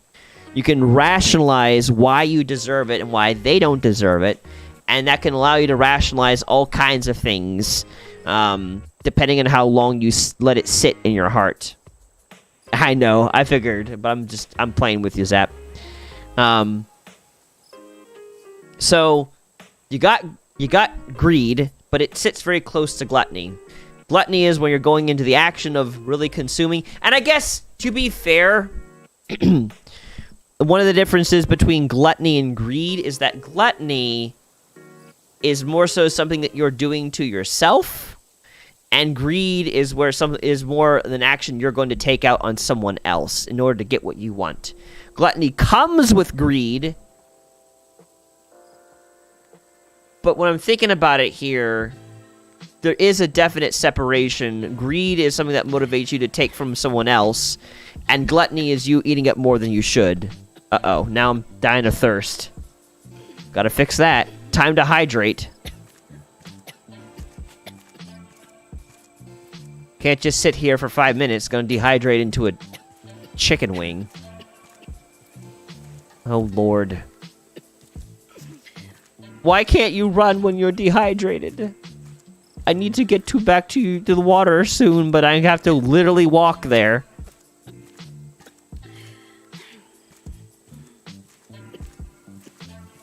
I have to get into the water slowly with Marjorie so she can bite my ankles. Or not, we're good. Next 6 seconds after drinking in-game. Well, I don't have any water around me to drink with my character. There's. Stop dying. Uh-oh. No, no, no, no, no, no, no, no, no, no, no! Bad shark! I can't even punch. Darn it, shark! I hate you, shark. Once again, congratulations. You little pest. 3 seconds, and you've already bit a hole into my stuff.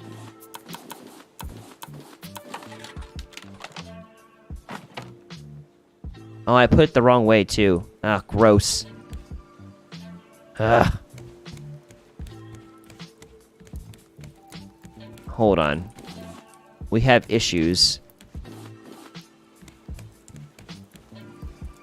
I need to make myself another way to defend myself because stupid, greedy shark just has to be here biting into my stuff. My little pest. Okay. There we go. We should be good now.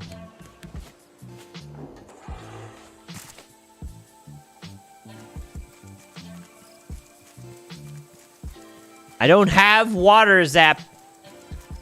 You're requesting me to get up, move from my computer, and go get water, which I can do, but I don't have it. Ugh.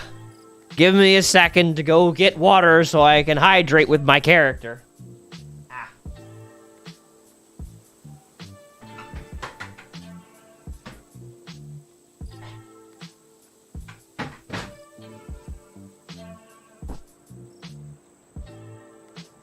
Unsubscribed. Wow.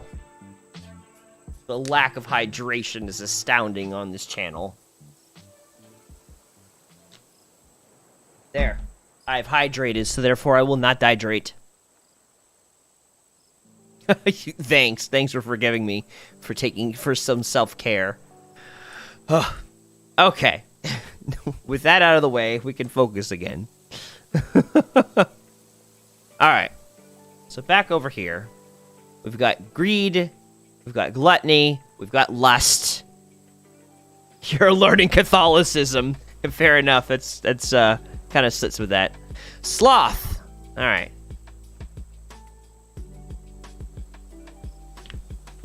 It's the official term. I see. So sloth. Sloth is an interesting one. Sloth is referring to laziness, essentially. But laziness is fascinating, I've learned. Because I don't know if a person is lazy for laziness' sake. I think most people are lazy due to legitimate reasons that make them anxious.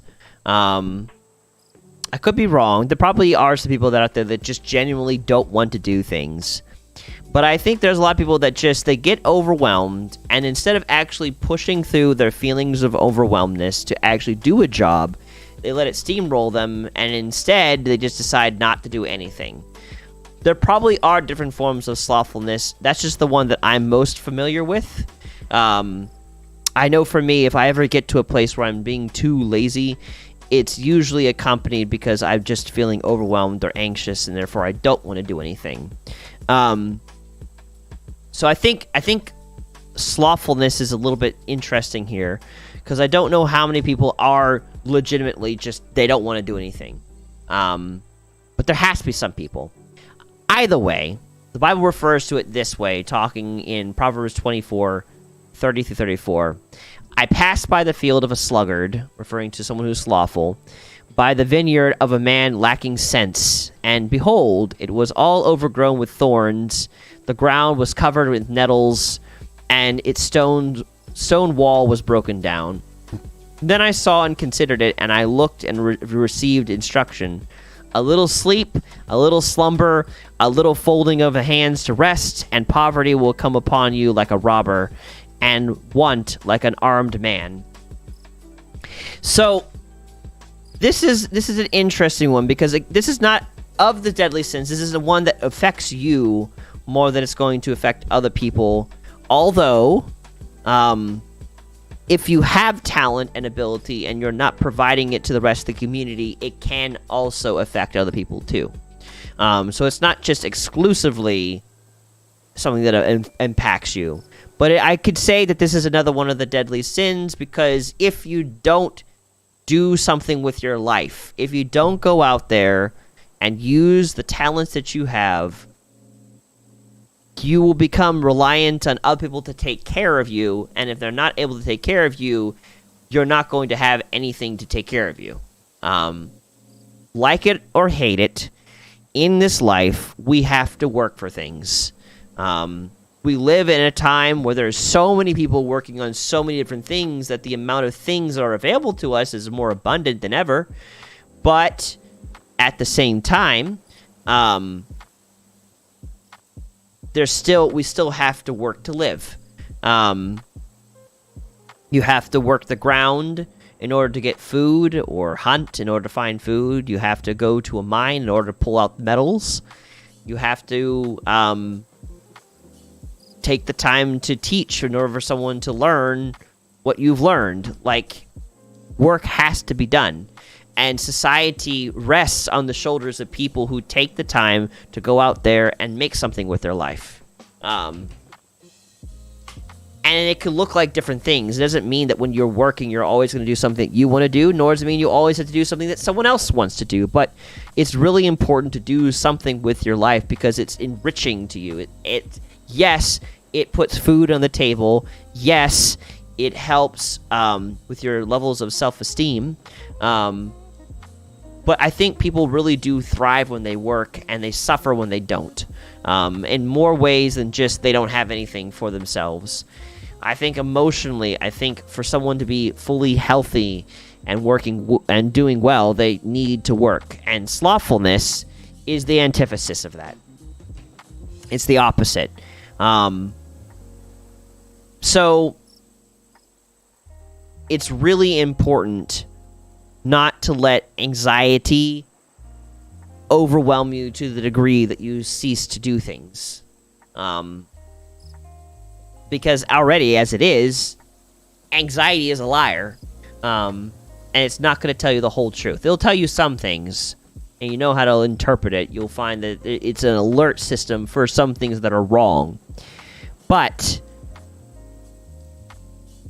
it can get to a place where it can just overwhelm you and just kind of result in you doing nothing.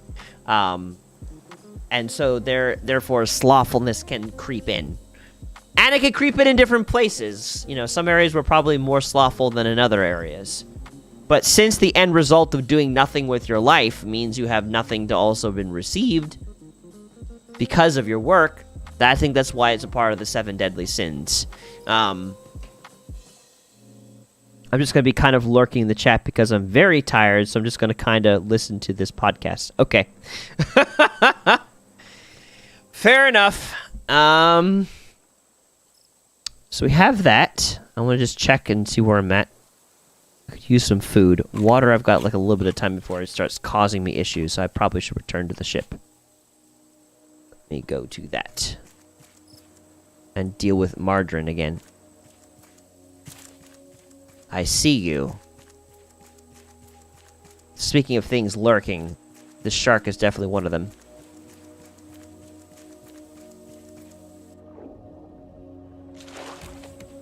Okay.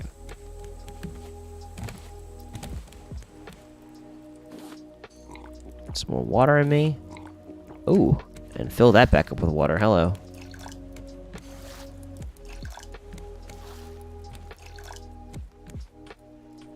Okay.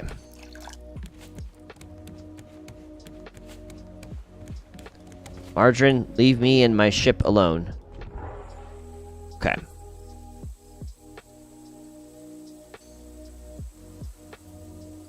Alright.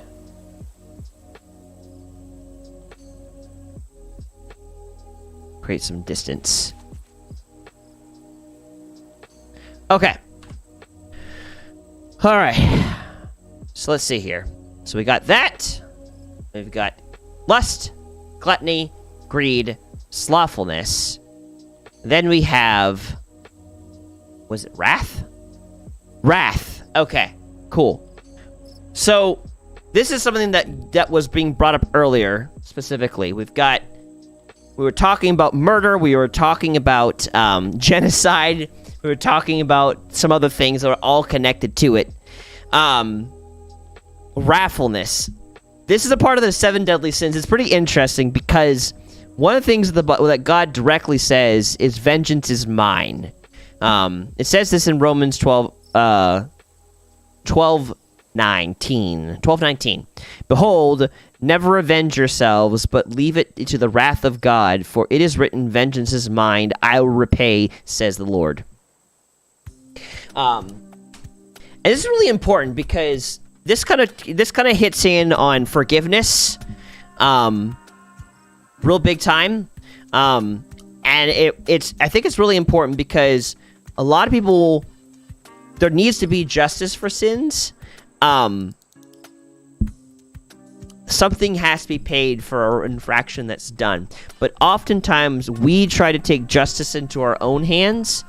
And unless that is something that God has specifically called you to, I think most of us are not equipped to make a judgment call and to take on the wrathfulness against someone. Because we don't see things as clearly and detailed and intricately as God sees them. So if you're wanting to take out wrath on someone, you are probably going to miss a lot of the good in that person and focus in on what they've done wrong. And that can be dangerous, because if they are a person that's just kind of lost their way, or maybe you've just been fed lies about that person, you taking justice into your own hands is going to inevitably cause issues. It's not good, and it can result in your own demise as well. The lengths that people go for revenge can be ridiculous. People lose sleep over it. They lose their peace over it. They just try to figure out how to solve their own problems, and before you know it, they're not doing so well. And what it just creates is just it perpetuates the cycle of violence. Only God knows each person's heart intimately enough to be able to call out and judge things properly, and to take on wrath. He knows where sin lies. He knows how to address it. So I think the reason why this one's in the 7 deadly sins is because it can cause us to run ourselves ragged, harm others in ways that is not just. And I don't know how often wrathfulness can end in death, but I do know that it can definitely result in... I guess it could. If it gets, like, to a point, like, we know that people that get too angry, that can cause heart issues, blood clots, different physical reactions. Hello, Gaming Warrior! I have been trying so hard to get to this later, because I knew you'd be here later, but I've already gone through a handful of the deadly sins. I'm gonna have to start over on them for wherever you were at last. Good morning. Good morning, good sir. We have been patiently waiting, but also starting. So maybe not as patient as I just described. I don't know.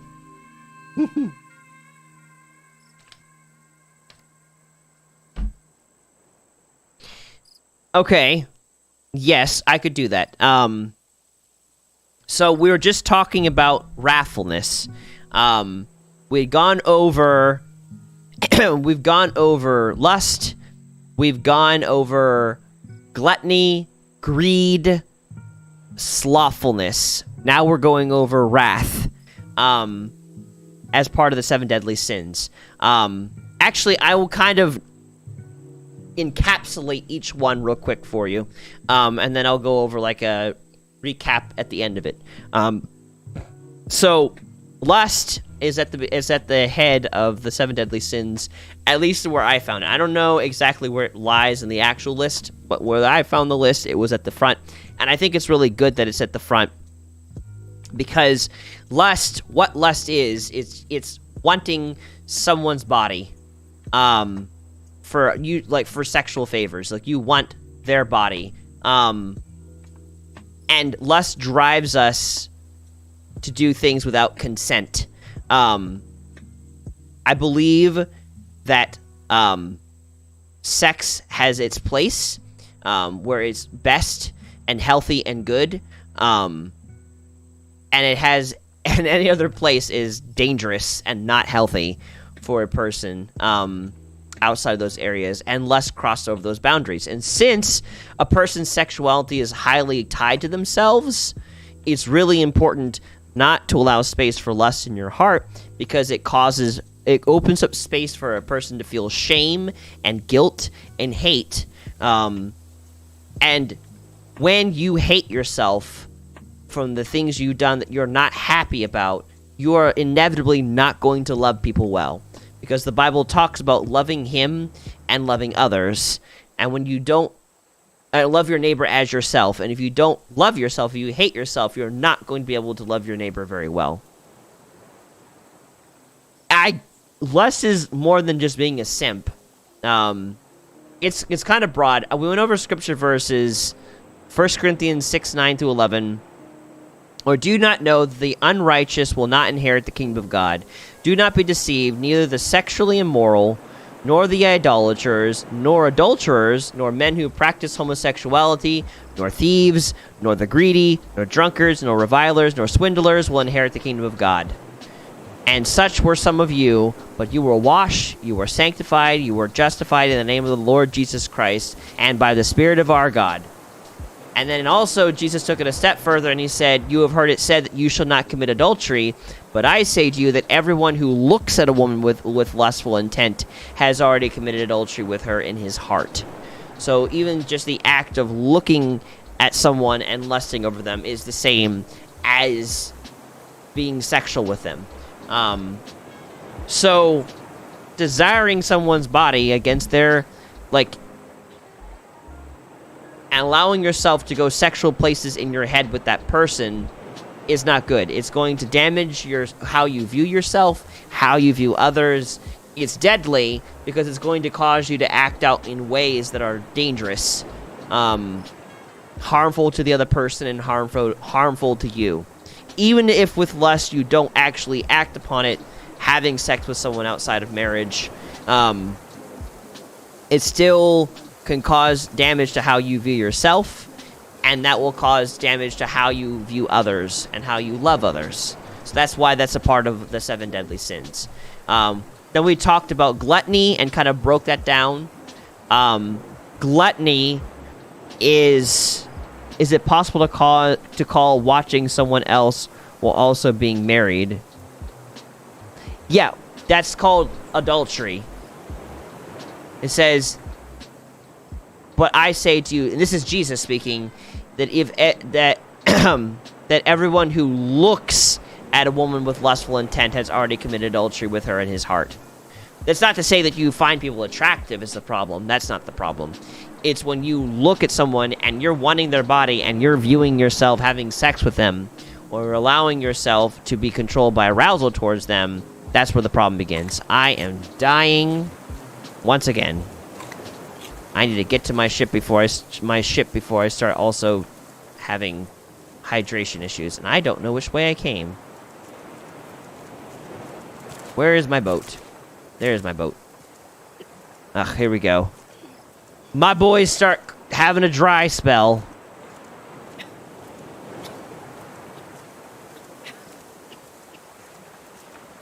Hold on. Oh, Lord.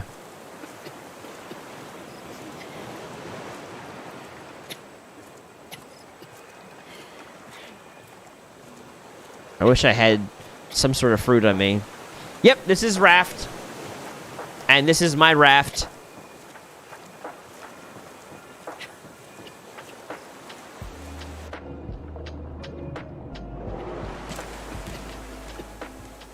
Coming to get my water. Please stop coughing. Oh, margarine! You piece of crap! I can't even get to it in time because I'm dying of dehydration.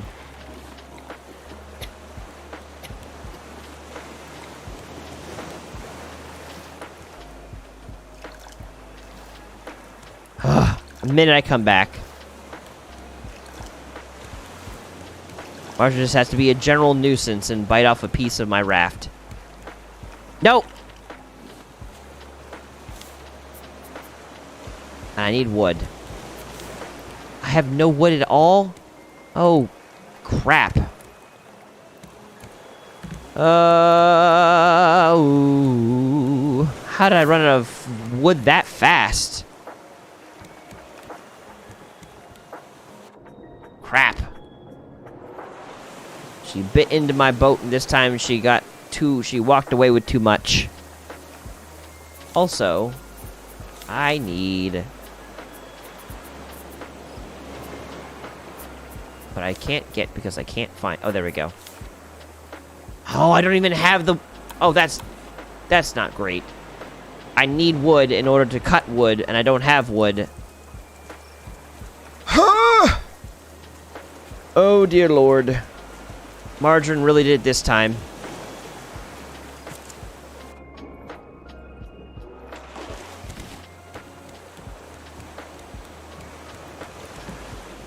Do I have wood anywhere else? Please tell me that there is wood within close proximity to me that I can repair this. Yes, there is. And I have to also deal with her. Where are you? Where are you? There you are. I'm just getting wood. Okay. That's not wood, that's plastic. There's the wood. Okay. Hello. Hello. Die. Where? I lost the wood. There it is. Okay. You're coming back. I know you are. There you are. Coming at me from the depths of the ocean. Okay.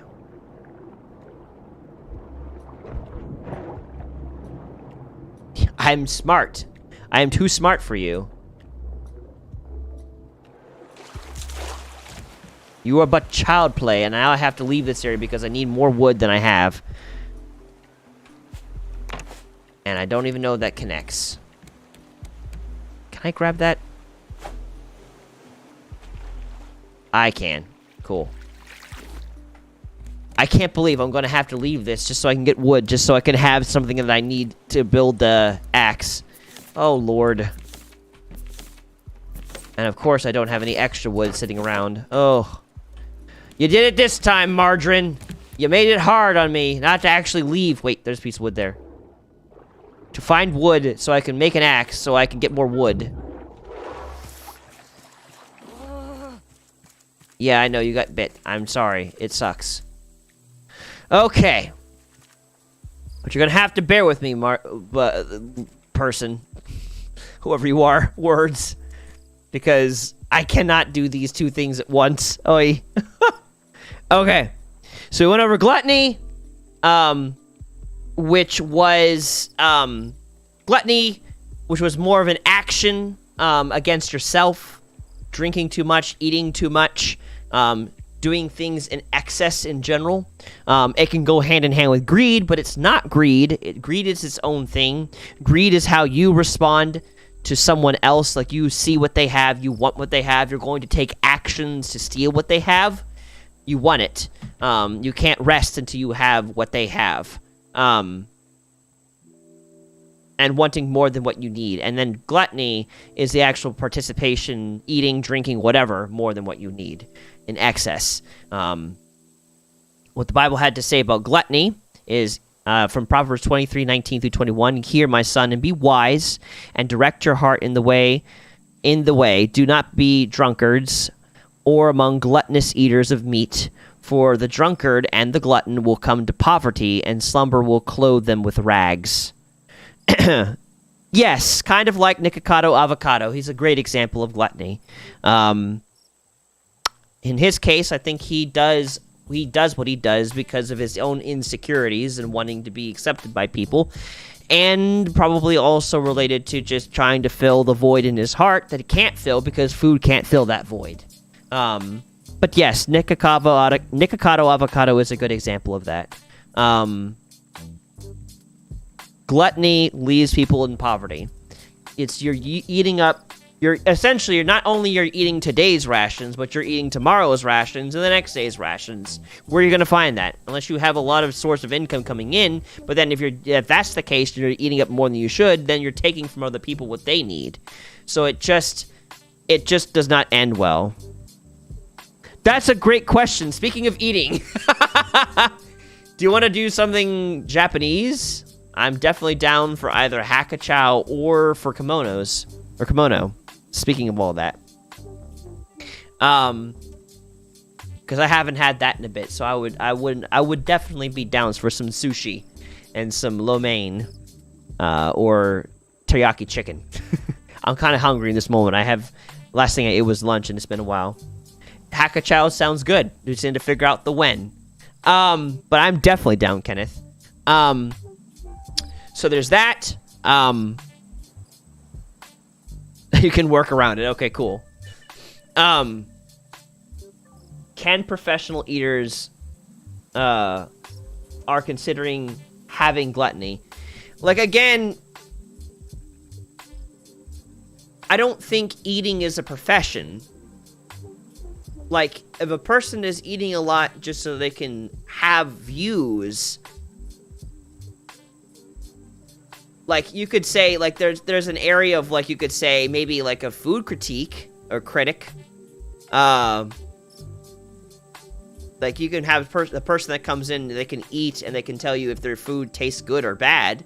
Like, I guess you could say that. professional eating. But, like, if they're eating for, like, YouTube views, per se, like, I don't know. Like, it just comes down to excess, I guess. Like, I don't think, like, just eating normal portions of food is the problem. And I guess, honestly, eating on a YouTube video in and of itself is not a problem. I don't think that's a problem. I think it becomes a problem where the excess begins. I think... Yeah, food critique does not devour everything. That's fair. So I think it's not necessarily eating food in and of itself. I think it's excess where it becomes a problem. Well, yeah, eating 100 pounds of pizza, like, worth of pizza for a world record. Like...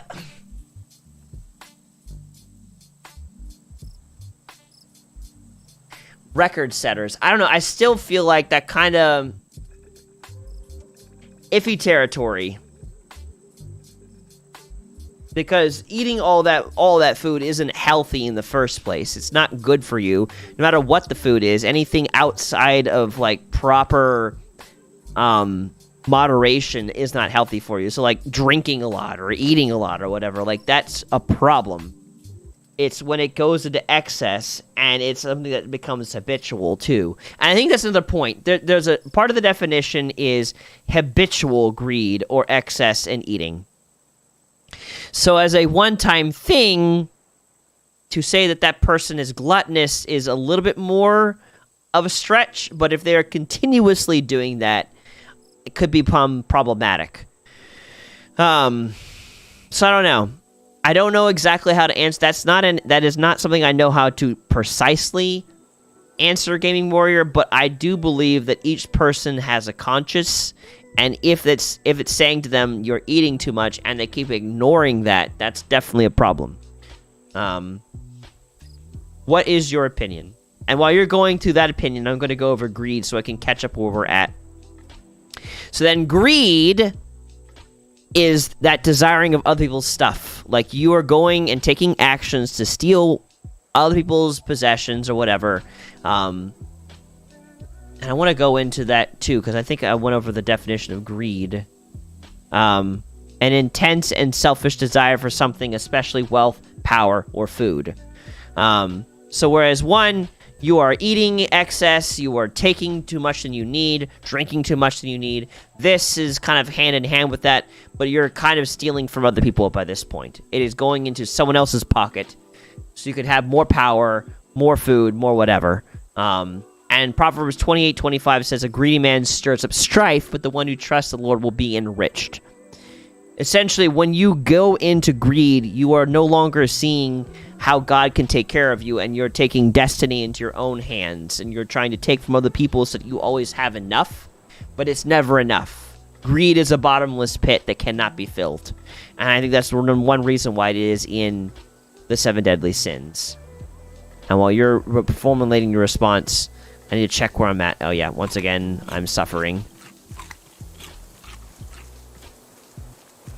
Me, unlike the 7 deadly sins...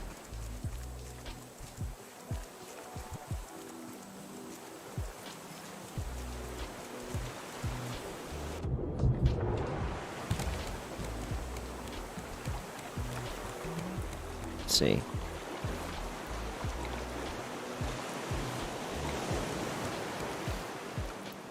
Okay.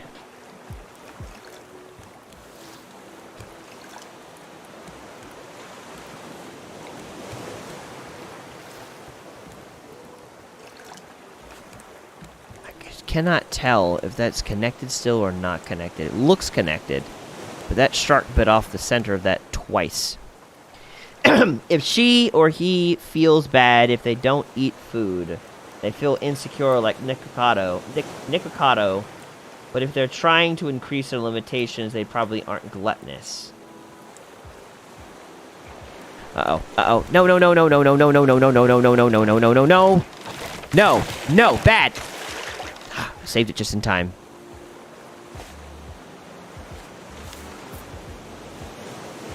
There we go. I need more wood, and unfortunately, I can't get it because I can't build an axe because I need planks I don't have. So I'm going to literally have to move forward just in order to do what I need. That's really dumb.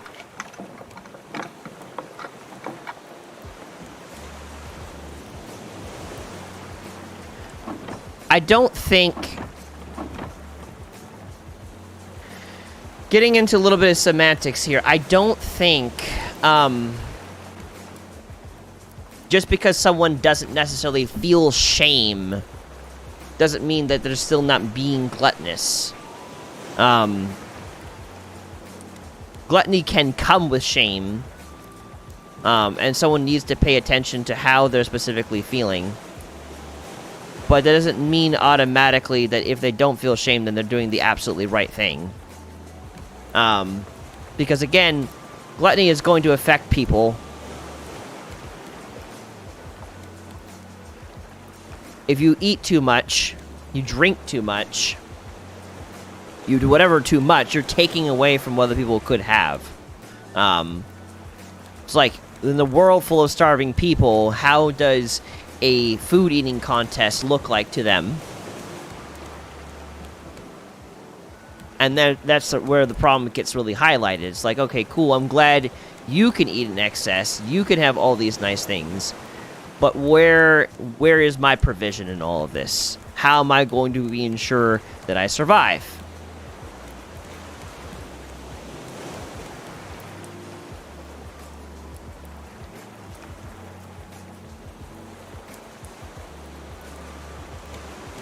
Like, in and of itself, eating more than usual isn't right away just a bad thing. What is even happening? But when it turns into a habitual thing where you're just constantly eating more than you should and drinking more than you should, it becomes problematic. Where is the wind blowing? Because I am stuck. Let's go this way.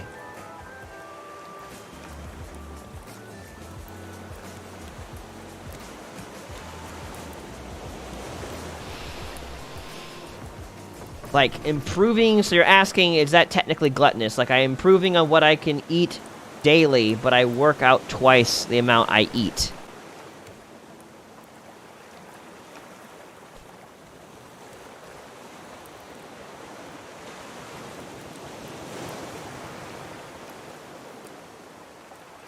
I don't know how to answer that. I don't think, like, eating in proportionate to how much you need to eat, that's not the problem. If you're eating a lot because you're working out a lot, you're keeping up with what you're doing. Because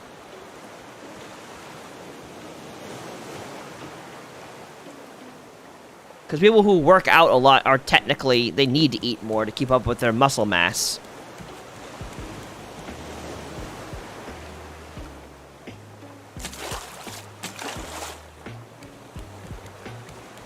So, I don't know. I just think that what this is referring to when we're talking about gluttony, when we're talking about eating more than we should, it's not eating to keep up with the lifestyle that we're living, of working out a lot more than you're eating. I think it comes down to you are needing to pace yourself and not eat more than you need. Not just keep eating for eating's sake or drinking for drinking's sake or doing things beyond what you need to do. Like, now you're doing it to fill a hole. That becomes a problem. I think gluttony begins when you're trying to, like, when doing something in excess is your way of escaping from a problem. I think that's when you turn into gluttony.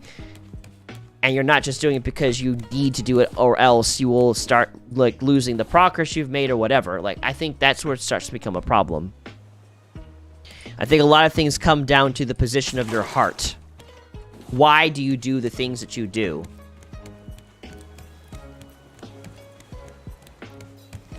Does that make sense, Gaming Warrior?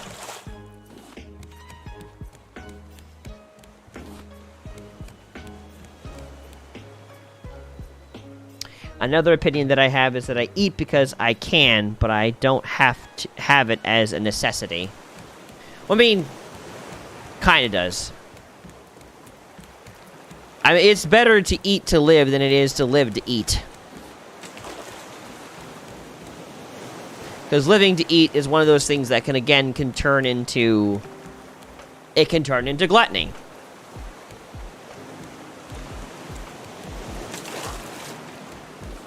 We need to eat to live, but we don't live to eat. We are more than food.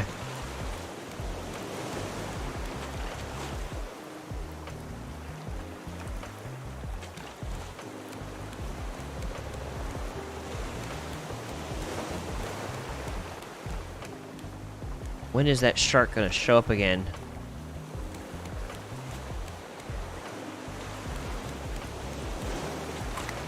Okay. Come here. Okay. I have to sit at the juncture between these two, just waiting for that shark to come and take a bite out of my ship again. So we've talked about lust, greed, gluttony. There was also slothfulness that was talked about. That was one of the 7 deadly sins. Slothfulness and laziness, same thing, is when a person, and it looks different for each person. Sometimes they could be very anxious, and therefore they just refuse to do things because they don't want to do it wrong, so they never try. But essentially they become sedentary.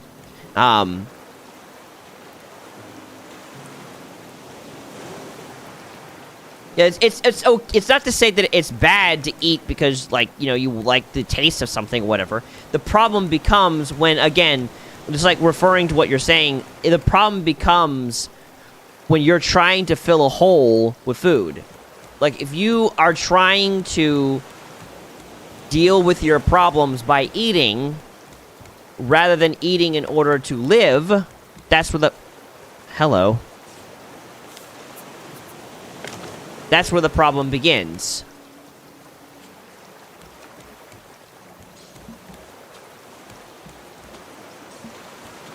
There's nothing wrong with eating, and there's nothing wrong with enjoying what you're eating.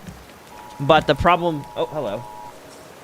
The problem begins when you're like, oh, I feel sad, I'm gonna eat. Like, instead of, like, working through that problem with someone and working it out with God, and then, like, you repeatedly do that, that's where it becomes a problem.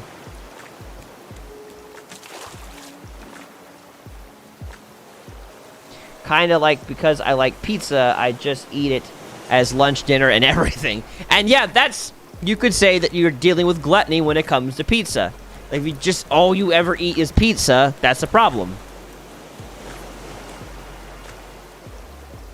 Yeah, eat your feelings, exactly. That's gluttony. God never intended for us to deal with our problems with food. He gave us food to enjoy and to eat, but not to become our God. There's nothing wrong with pizza. There's nothing wrong with a good curry or whatever. Like, it's all not a sin or bad. We need to eat. But if we end up going to those things instead of going to the source, to God and to others to help us through things, then it becomes a problem. So then you have slothfulness, which is kind of like, instead of like, okay, I'm going to have all these things in excess, instead, I'm just going to do nothing. And that's its own problem, because that, if you're not diligent in working in your life, that can cause its own issues. It's not good for your health, it's not good for society, it's not good for a lot of different things. You want to make sure that you have things to do. I think I hear the shark. Maybe I don't.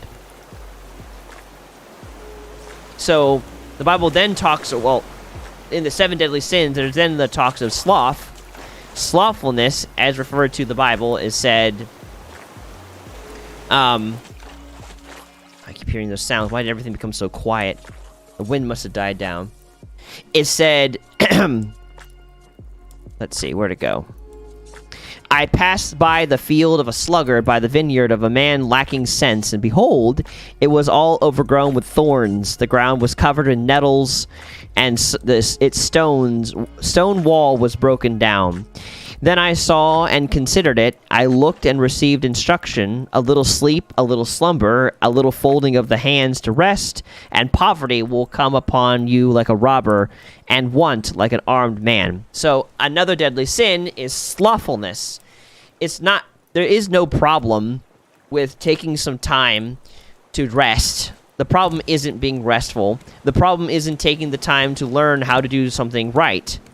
The problem begins when you allow a situation to overwhelm you so much you just refuse to do anything. Taking care of your health, taking care of a house, property, is not easy, and it can definitely come with a lot of anxiety, but that doesn't mean you shouldn't try. And that's the problem that slothfulness creates. The refusal to try even though you might fail. Some people may be lazy for lazy's sake. They just generally don't want to do things. But I think a lot of people don't do things because they get anxious about it. They get perfectionistic about doing something, so they don't want to try, because if they try, they'll fail, and if they fail, that means something bad. But you don't want to let failure... Why do I hear that shark? Prevent you from working on yourself. Prevent you from working on something you need to know you need to work on. That's connected, but only barely. I think. Or maybe it's not connected at all. Oh no, it's just oriented differently.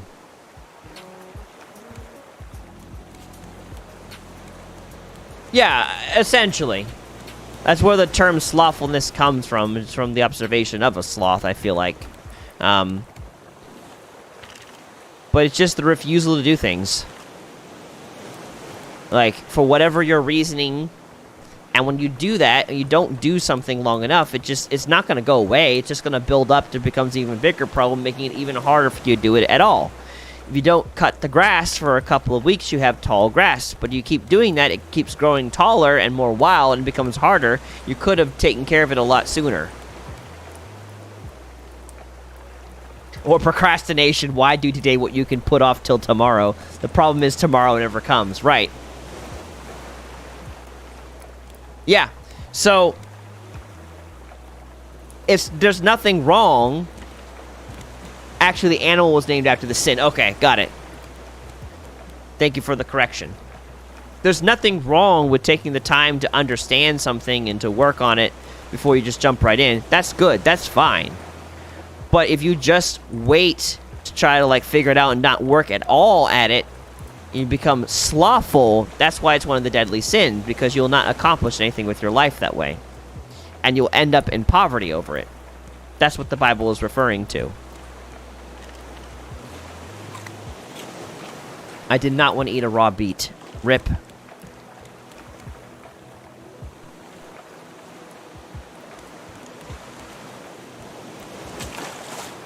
we go. I want to go in that direction, though. Go there. So then we had slothfulness, and then finally, we had wrath, before you came on. And so wrath is one of the 7 deadly sins, because people are really bad at bringing out justice. Some people, I really feel like God has anointed them to be a judge, and to be able to judge over situations wisely and fairly. But for a lot of people, they just don't get it right because they do not understand situations well. What did I just throw out? Simple. Oh, crap. Well, there that goes. Oh. Let me throw that there. Come back, wherever you are. Whatever you were. Why? Okay. Let me just put you... Where are you? Get here. There. And grab... Oh, I think I lost... Darn it. I lost my singular piece of metal. Rip. Anyways, so wrathfulness. People are really bad at revenge. Just essentially, straight put, people are really bad at revenge. Oftentimes, it's just muddied with false information about the person. We get all emotional about it. We end up making decisions that are bad for ourselves, bad for them. We make bad judges, of a lot of us. And unless God has gifted you with the ability for good, sound, rational judgment, wrath is just not a good thing. It motivates us to be hateful, to not listen to the other side of what people are trying to say. It's sticky, it's bad. And I think that's why it's under one of the 7 deadly sins. What are you doing, Margaret?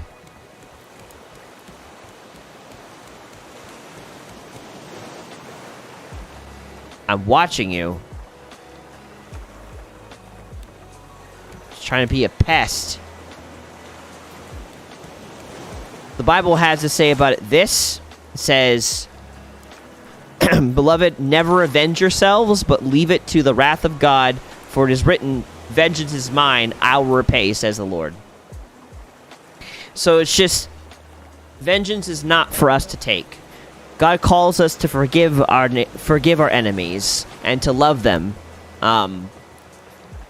and allow God to be the one that does the repayment. Because if you think about it, God is omnipresent. He sees all things. He knows all things. He doesn't get justice wrong. He knows your heart. He knows the other person's heart, and he cares about all of it. And so that's something you want to leave in someone's hands. Oh, Meta! Hello! Thank you. Thank you for the wish for a wonderful week. I appreciate it. I've missed you. It's been a couple of days.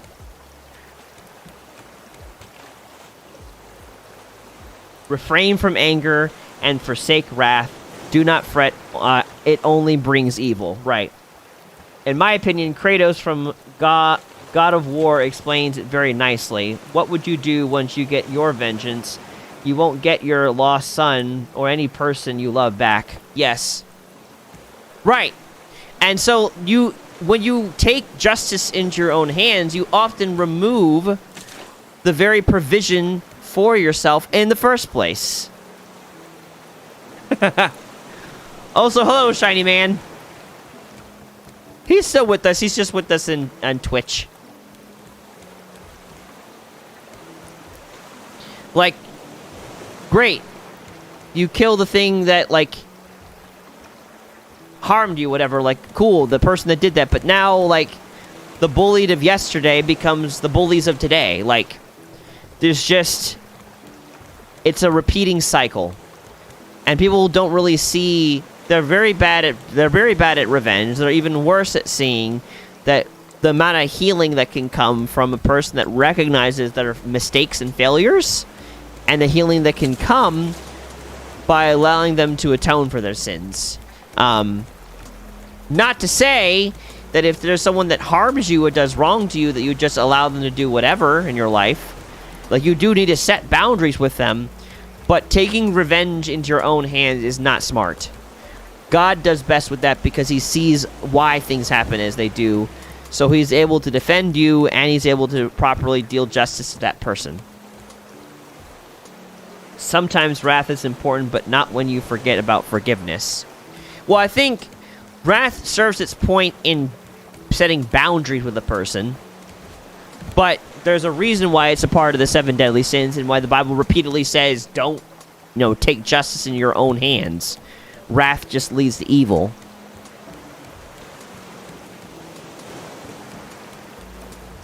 Like, if you're angry and something bothers you, anger is a good tool to help you set up necessary boundaries to protect yourself.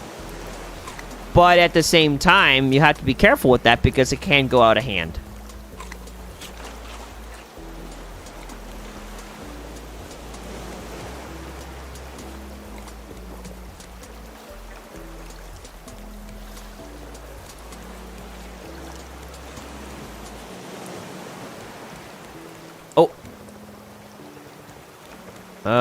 There. Drop.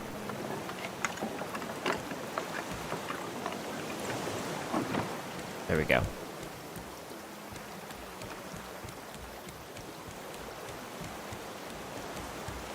Hold on. I'm gonna take a second before I move on to the next one. I'll take a second to relieve myself of one shark real quick. Hey, shark. Come here.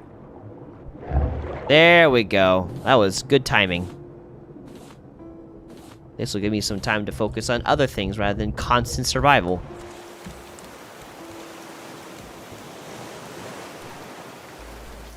There we go.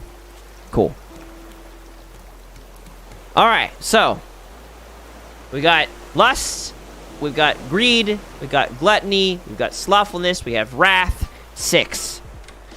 Now we have the 6th one. And that will be envy. So envy, greed, gluttony, all those are very tightly linked.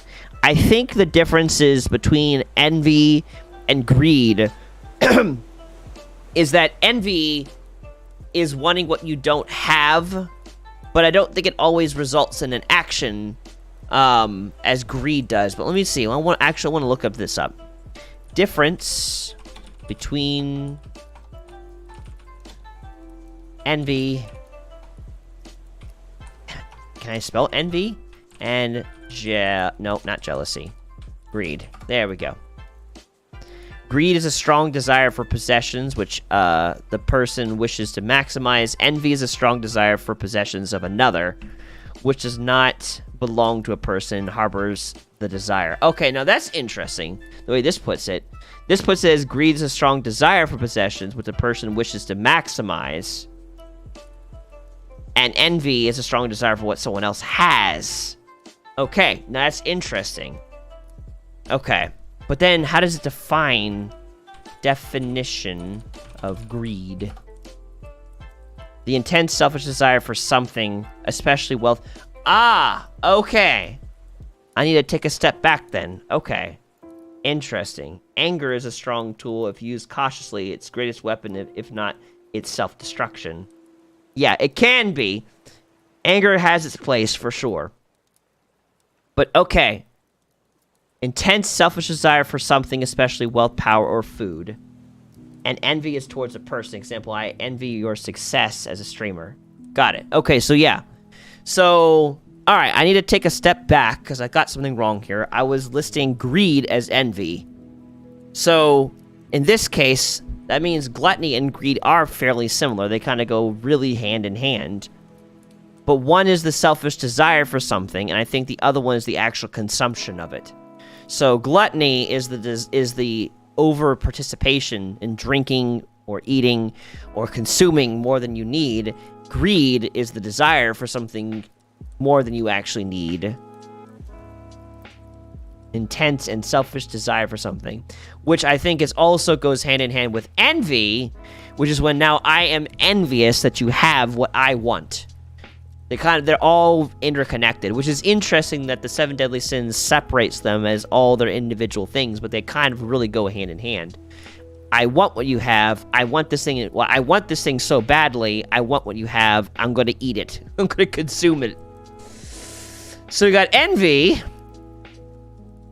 Then I saw in Ecclesiastes 4:4. Then I saw all the toil and all skill in work come from a man's envy of his neighbor. This is also vanity and a striving after wind. Now I know in this case, greed always seemed to be applied to money and stuff. It does, but like envy also kind of does, because like I want what you have, and that sometimes is money and stuff. So it's interesting that the separation of those is wanting to help someone even when they don't want help. For selfishness, greed. I don't know if it's greed, but wanting to help someone when they don't want help can become, like, a problem. Like, if you act on that, you're trying to help someone who doesn't want help, and they just keep saying they don't want your help, then you are not respecting their boundaries, and you're potentially taking away the ramifications. Like, if they're actually doing a bad thing and you want to help them, you're taking away the punishment that's necessary for them to help see the consequences of their actions. So I don't know if it has relation to greed, but it has relation to not properly loving them. When you love someone, you have to let them experience consequences to their actions. If you just save them from whatever they're doing that's wrong, they'll never learn. So love allows someone to suffer.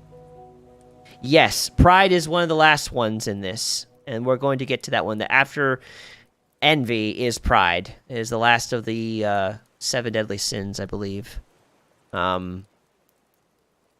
Yep, pride. So yeah. So envy, wanting what someone else has. That one definitely, I know that's a deadly sin, because that one is going to motivate a person to do very sinful things. It also goes in hand with lust. Come to think of it, a lot of this stuff kind of all melds together. Lust is wanting someone's body that it's not yours, that you're not married to, and, you know, going sexual places in your head with them. Gluttony is like consuming more than what you need. Greed is wanting more than what you need. Now, slothfulness is not really doing anything you need to do to get what you need. Wrathfulness is grabbing for justice that you don't need. And now you have envy, which is wanting what another person has that you don't need. We have a story about greed. Interesting. I'm curious about that story. And while you kind of bring up that story, let me take a second to look at my character here, see what they're doing.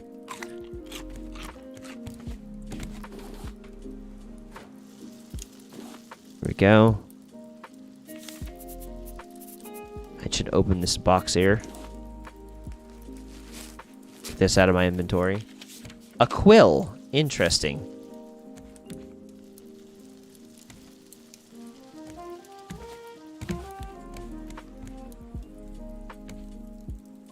You can melt that.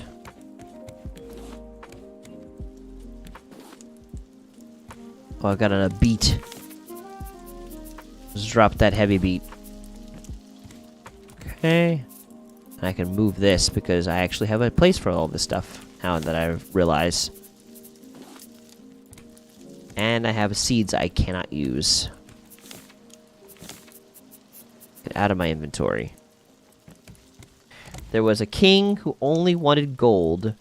So when he had the chance to ask something from the god, he asked for the ability to make anything gold he touched. And when he had the ability, he touched everything. But I automatically know this one. I didn't realize it was in a story in Hinduism, though.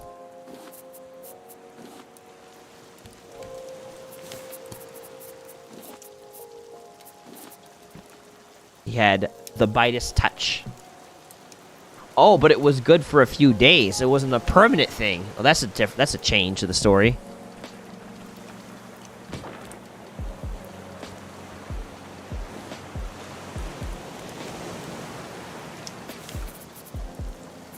Why do I have goo? Is this rotten food in my inventory, I guess? Or just vine goo? Put that there.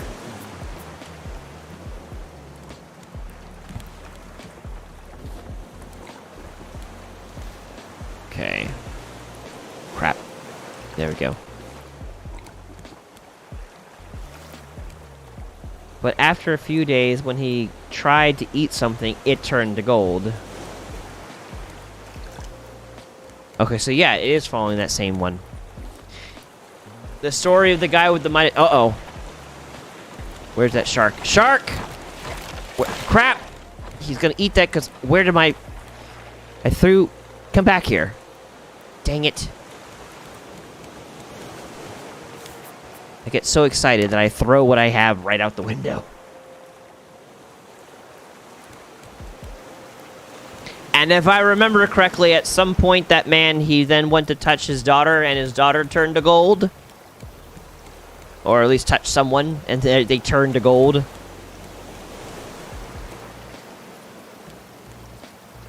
Ah, hugged his daughter. Yep. That story is interesting.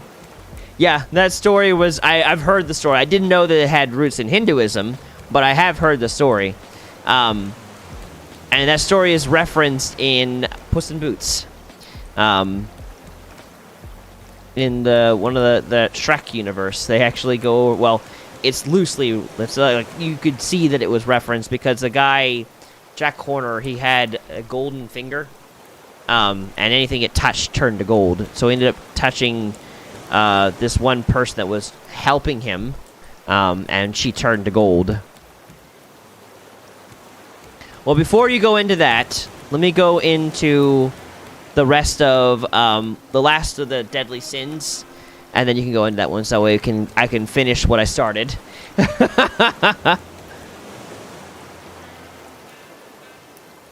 So we've got envy. And finally, there's pride. And pride is actually really important to be vigilant against. And there's a definite... It is definitely belongs there with the 7 deadly sins. Because pride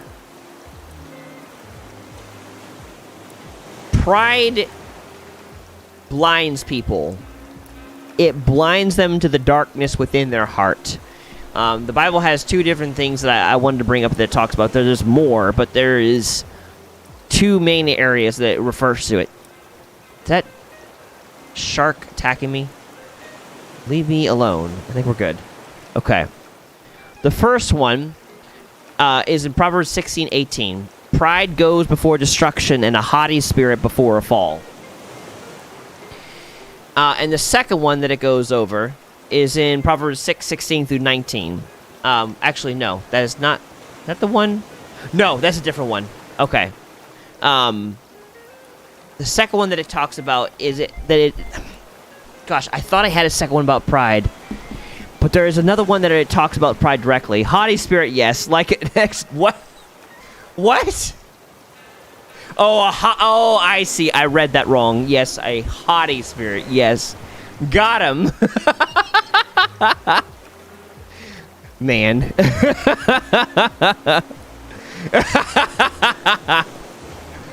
Also, hello, Tim.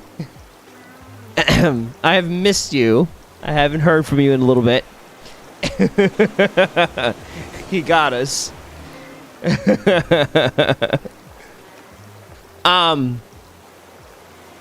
But no, what was the second one?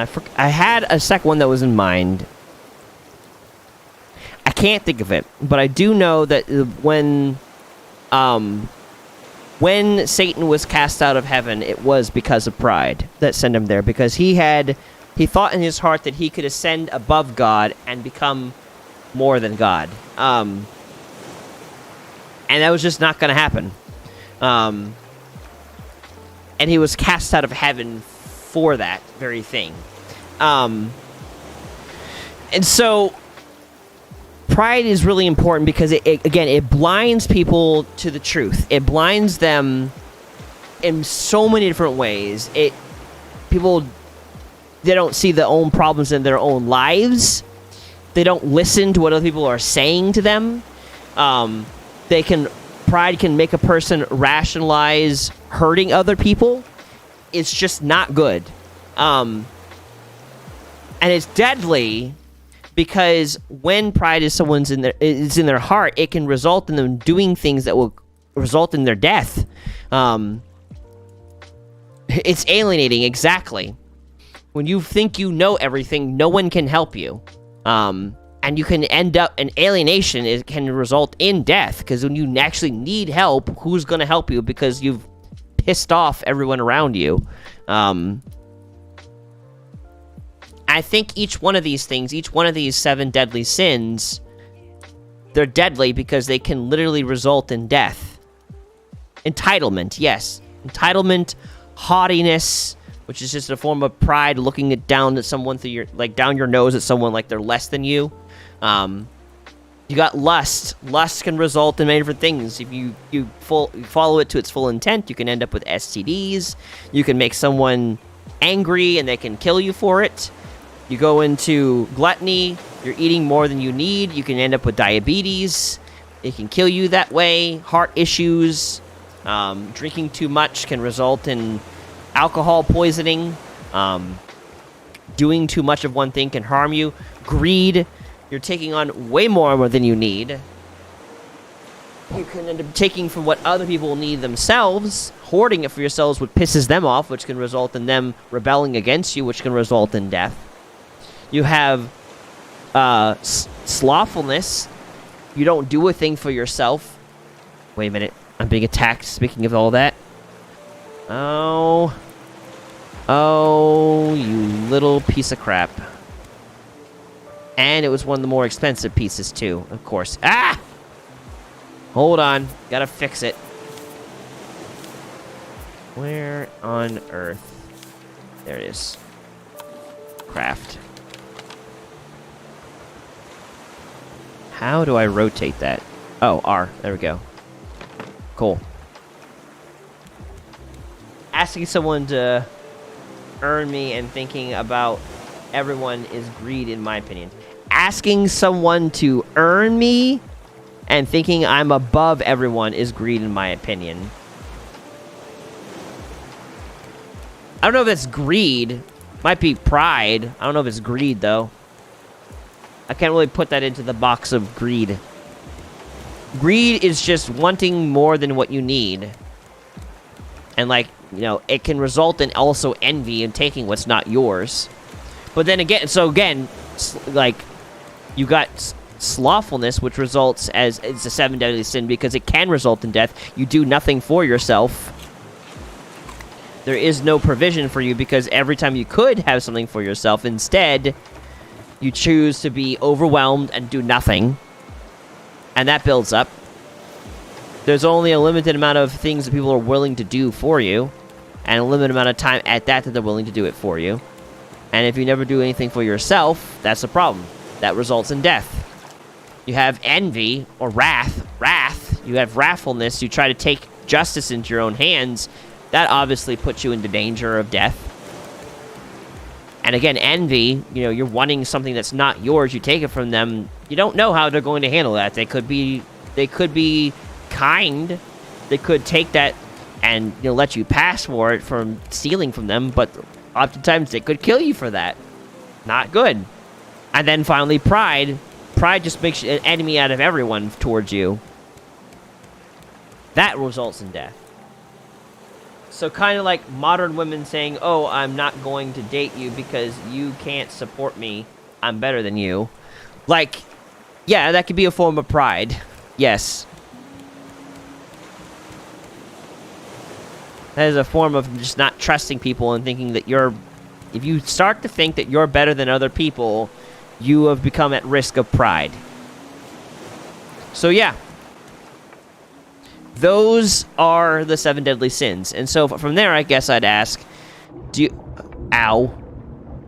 you have, like, any particular questions from all that?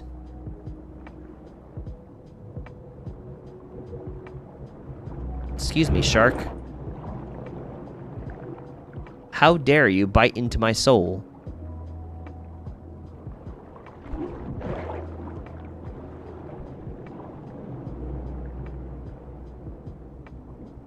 Hi, buddy. Oh, gosh. Can't breathe. Can't breathe. Can't breathe. Shark. Come here, shark. I don't know. I don't really agree with that statement. I think being proud of people is good. Like, being able to recognize that someone did a good job and celebrating them for it, that's a good thing. But no, I don't think there is a situation where pride is a good thing. I don't think... Because, again, you're thinking of yourself higher than you actually are. And being prideful can run the risk of making you think that you're better than the people that are under you, and that's not a good leader.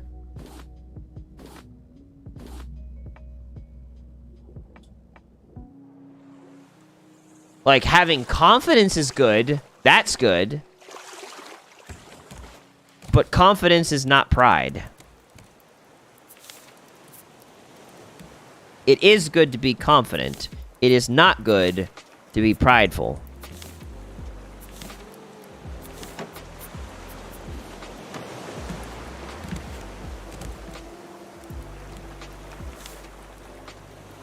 I'm gonna put shark on the Barbie.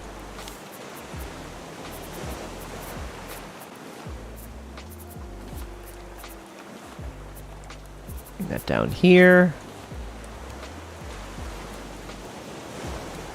Okay, so pride, I'll give you my definition and then I'll give you Merriam-Webster's definition of pride. Pride is a belief that you are better than other people, that you are better than you actually are. It is a belief system that results in you looking at other people as less than you. It allows you to rationalize treating someone subparly, and to think that you are not capable of making the same mistakes that they make. Is a form of elitism. You think that you are much better than the other person that you are comparing yourself with, ignoring your own mistakes and shortcomings. That's my definition of pride, and that is the definition of pride that is presented to me. I guess you could say that, yes. I don't know which ones you're exactly referring to, but the definition of pride, according to the Webster Dictionary, is... Oh, not prid. Pride.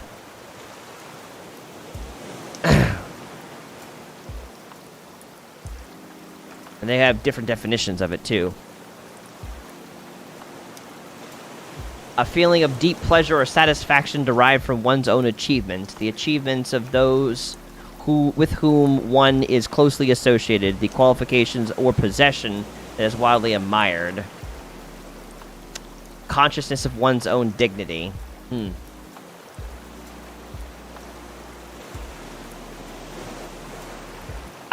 Exaggerated self-esteem.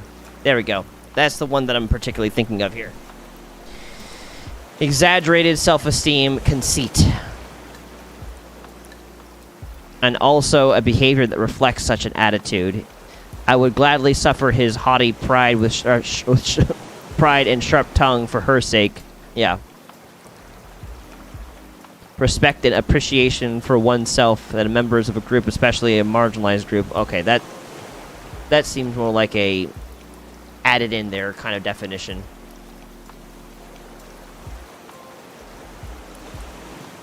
Britain thinking that they are better than the working class just because they don't work. Yeah, that could be anytime you begin to think of yourself as better than someone else. Yes, that's pride.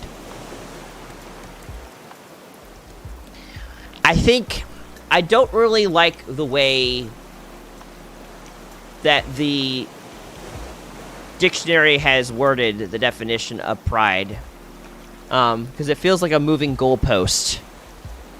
Being proud of something and being prideful are two different things. I guess you could say conceit, but I don't know. Sometimes the way things are defined have been redefined, or definitions have been added to it for the sake of making one thing seem better than it actually is. That's kind of how I view that situation.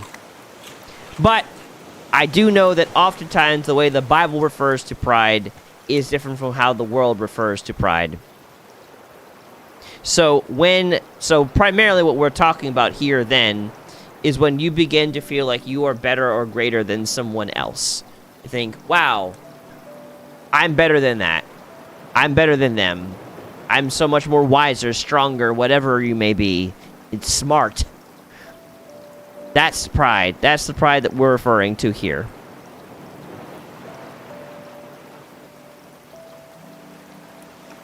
And that's the kind of pride that would get you in trouble.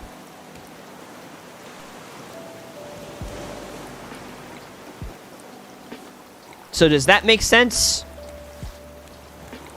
I did not want to drink salt water. Dang it.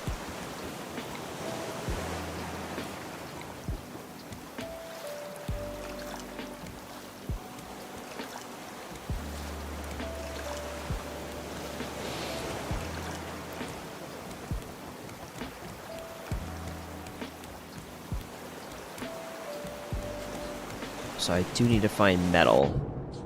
Nope, still can't understand it well. Where are you getting hung up on the concept of pride?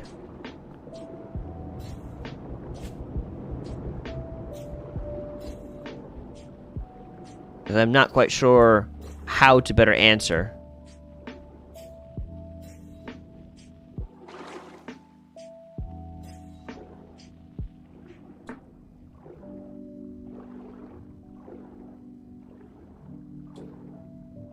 Where is the metal here? Not the scraps, but the metal.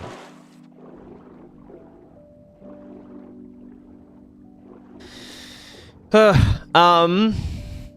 look, there's wood down here. Can I just pick that up? No, I can't. Darn it. There's also plastic, and I can't do anything about that. Darn.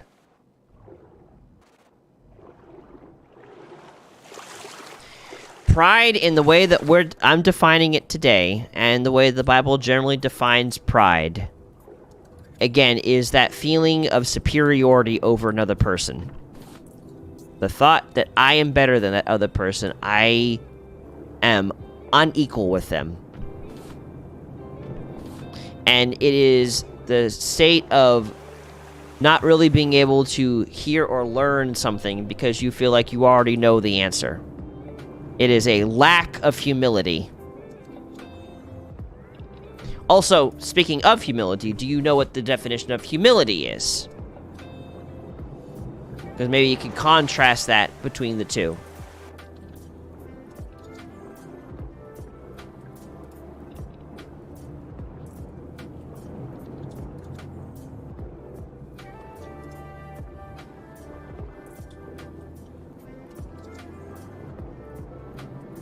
Okay, so yes, pride is the opposite of humility. Does that make sense?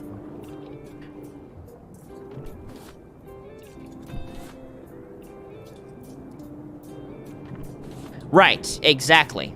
Thinking that you know more than God. Thinking that you are stronger than God. Thinking that you are God. Yes. Yes. Sweet. That is a very good way of doing that, because people that are prideful often do think that. They think that they know more than God.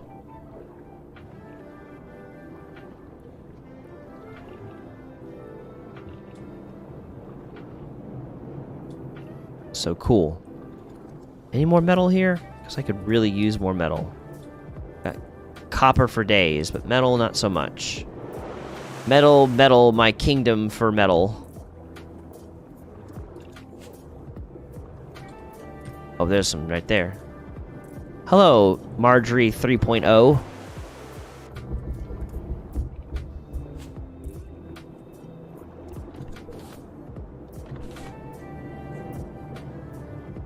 Why are you over there and ignoring me? Notice me, senpai! Yes!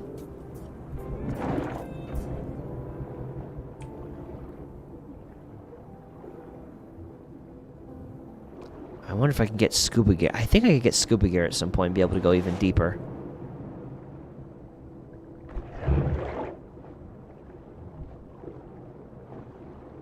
I can go even deeper with Marjorie.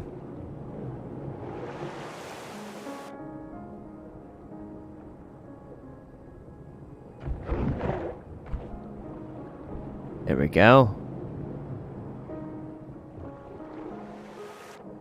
Alright, come on, come on.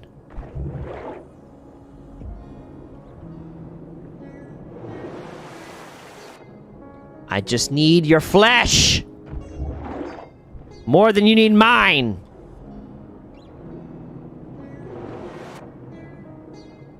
Oh gosh, I love myself a good steel guitar. Makes me feel very nostalgic. When you grew up in Florida, and there was a lot of beach type music, there was also a lot of steel guitar music, and boy,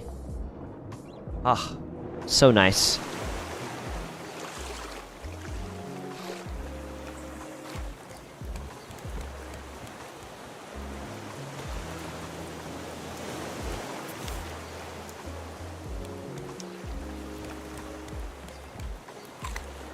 go. Alright, well, I think I'm coming to a place where I'm going to close it out here. I've got everything that I want to primarily accomplish for the moment. Did some more creating protection, anti-bite fields for our little bitey girl. This is good. I should make myself a metal axe. It'd be useful for me. Make a bolt. Craft a better one. There we go. Here's another story that we have that was really good. There was a really good worshiper who literally used his guts to make an instrument like a guitar to play for God, but he tried to be better than God, and now he ended up being slain. Lord have mercy. I've not heard that story. Oh, Lord.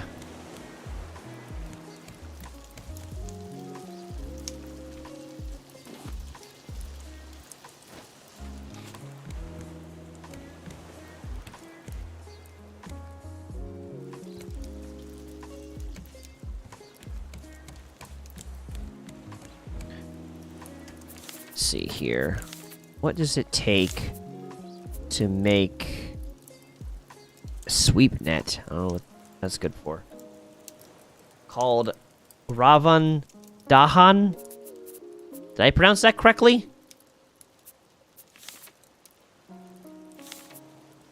Oxygen bottle. Yes, there we go.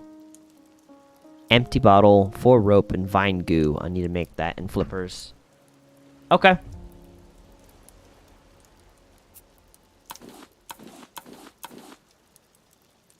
Empty bottle requires... Where's the empty bottle? Recipe. Vine goo. Don't I have vine goo? I do. Craft that. Oh, whoops. Thank you for telling me that, Tim. Oh, gosh. Ravandahan. Okay. Let's say I do not know how to pronounce that.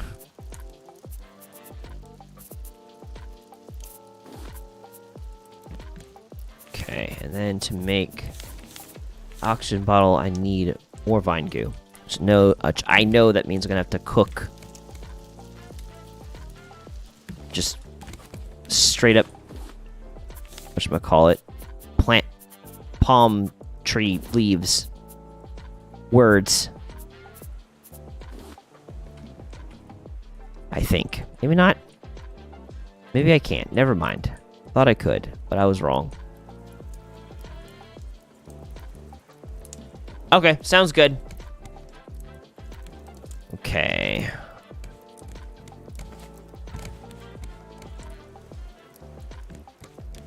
How do I make that again? What is the recipe? I thought I knew, but apparently I don't.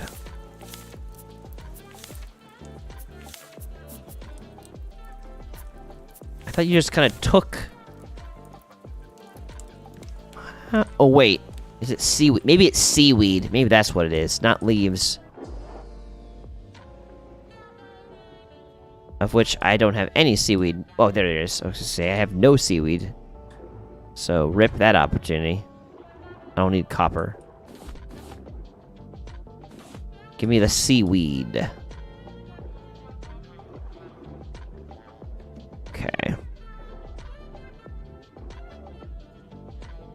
Which I think that should actually be all that I need. I only need 3. How very convenient.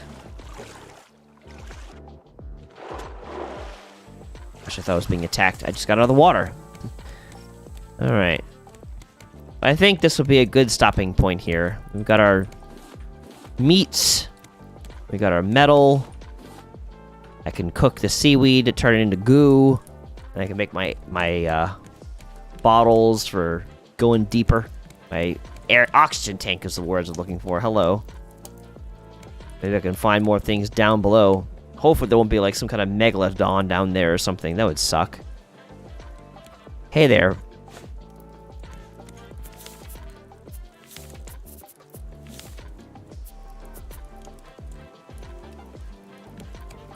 wonder how fast that goes. I really want to see what the end result is. I'm going to hold on for just a second and see what it is. Dashera. Dashera. Dashera?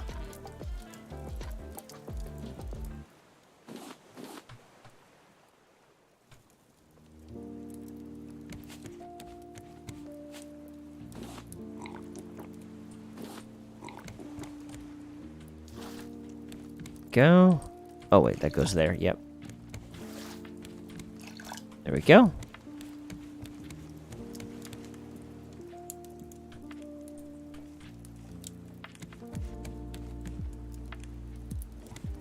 And how many nails do I have? I could probably do with some more nails.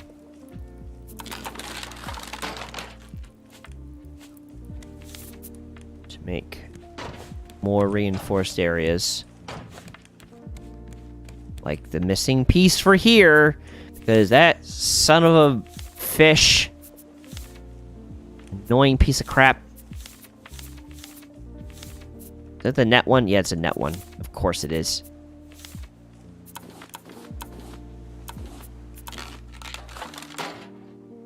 Goes there. And then I'll build this over it. There. Okay.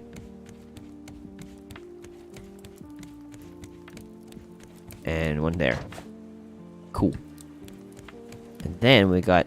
Oh, come on now. Cook. Turn to goop.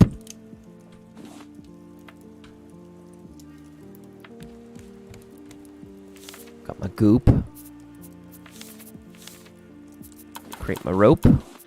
Oh, I need one more? Oh, rip. I thought I had enough.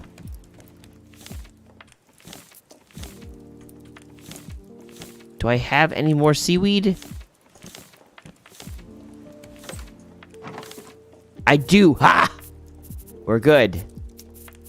We got one seaweed today, boys. Okay. That's all I need. There we go. Cook. Now cook this. There we go.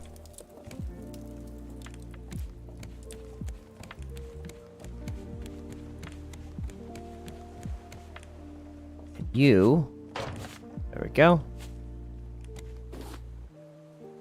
So many things. Essentially, if I could put metal on all these places here, I won't have to worry about... Like, it'll be so much easier to catch the shark here than it is out there. I don't know why I didn't think about that first. Excellent. Okay, cool.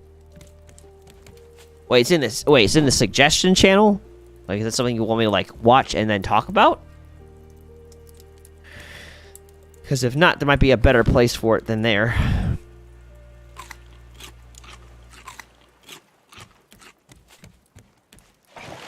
Where are you attacking me from? You piece of crap! Leave me alone!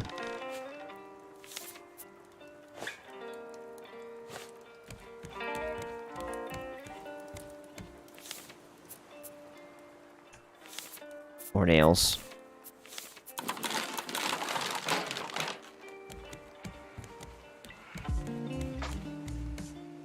Is that reinforced? I think so. It's not big, but it's a good topic. Okay, and I'll look into that then.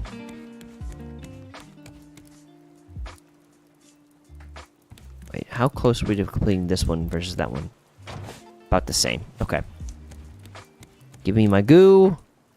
Have rock. Make me oxygen bottle, please. And then flippers require also plastic, more seaweed, more vine goo, more rope. Gross. But now I can go deeper, longer. And if you're still watching, Tim, my God. I can hear it now. Oh, dear God. Of course, of course, of course. Oh, I fell into that.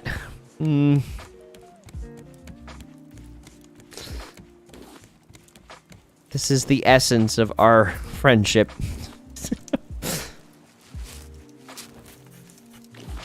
Ooh, bookshelf.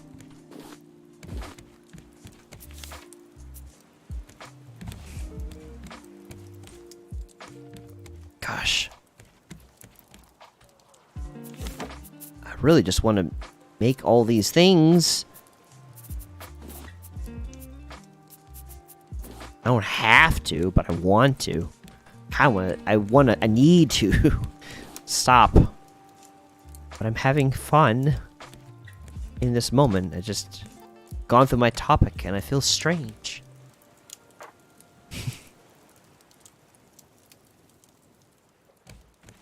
Also, Gaming Warrior, thank you for providing the topic for today. It's always, you have no idea, like, since you're more recent in this community, how much I appreciate having a topic provided. Because we have tried to get people to provide topics to us for years. First 2 years worth of running Thought Raid, we really did not get a lot of suggestions. So we just kind of had to guess what people were wanting to us to talk about. And, you know, we could do it, but it's just so much more peaceable having someone suggest stuff. Yeah. And I kind of learned things, too, in the process while I'm describing and talking about it. Like, anything that I provide for you is also for me.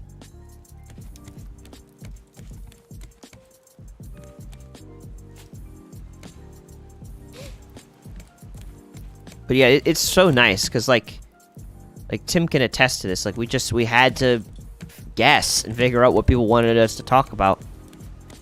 Sometimes it would make suggestions, but oftentimes no. Thank you, and why thank me? I'm thanking you because you have helped solve a problem.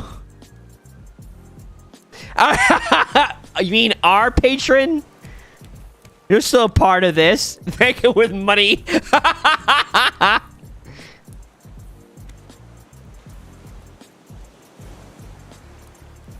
I don't have enough wood. I was like wondering why it's not cooking. Don't break the fourth wall. Oh man. Oh Tim, I have got things to catch you up on and talk about. Some great things. Some interesting things. Just having you sitting here, I'm thinking there's much I would like to process with you.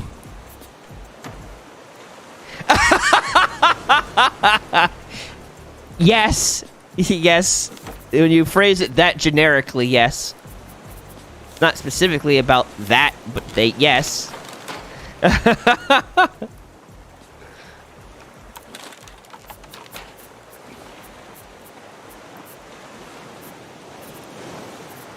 No.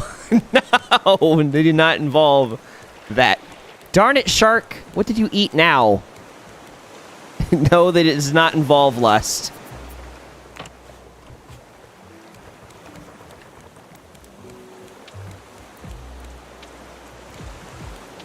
Let's see.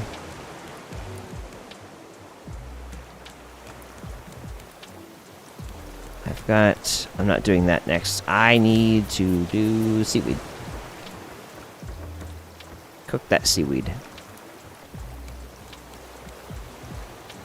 I'm gonna need to make another spear, though. This one... we're already almost gone. What on earth? What are these food-riddling references? It's not something I haven't mentioned with you before. Come here. Oh, dang it.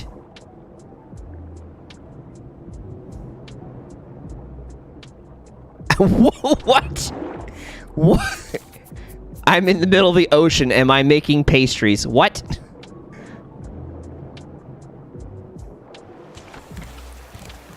French. These are French seas. Oh. Also, where is that spear I just made? Or did I not craft it? Oh, I didn't craft it. Ah, there we go.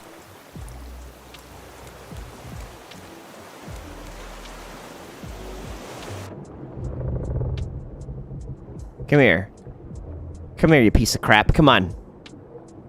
Bring me dinner.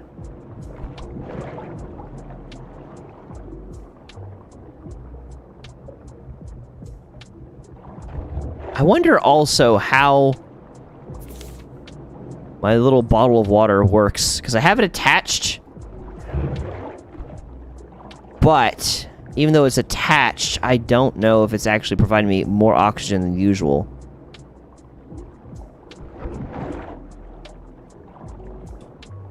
Doesn't really feel like it, honestly. Well, maybe a little bit. I don't know. Ow! Excuse you. Two croissants, yeah. That's kind of how things work. The general cadence of things. You talk about deep things, and you talk about croissants. There we go. Come to me, you little creep. There we go. You and your stupid shark head.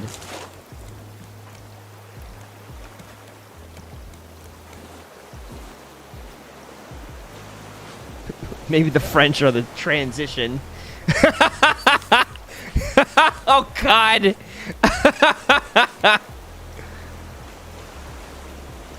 No, I do not want a shark head here. I already have enough shark heads. I don't need another shark head. That's the way of thought, Ray, where we talk about, well, thoughts. What a thought. Yes.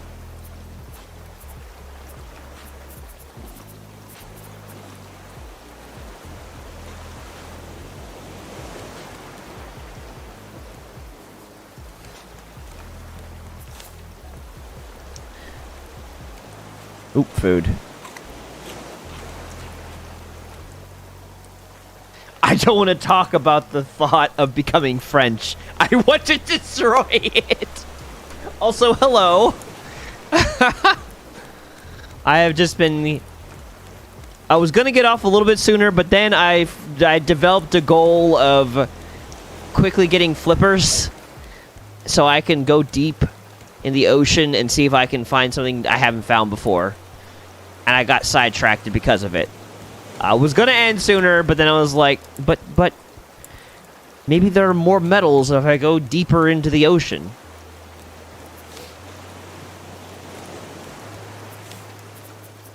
Maybe the ocean will reward me with its plentiful bounty.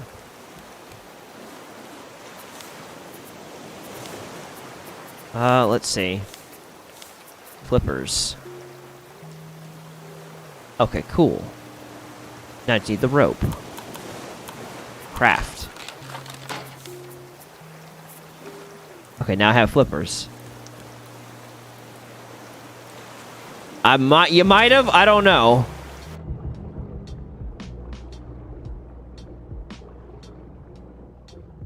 I don't feel like I'm going that much faster, though. And that's just a sharp drop off into a dark abyss of nothing. And I'm seeing no excess anything. Alright, going back up. We're already halfway through my available oxygen reserves. The origins... And that's the origins of forgiveness. Wait, what?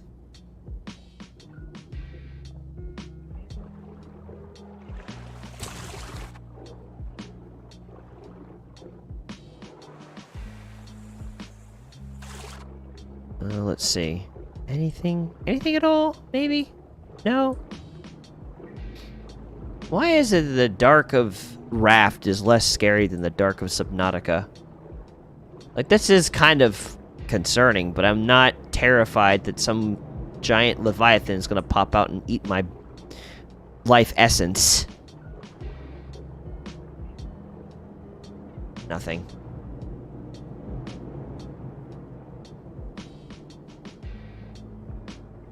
Although I will say, I can barely tell which way is up.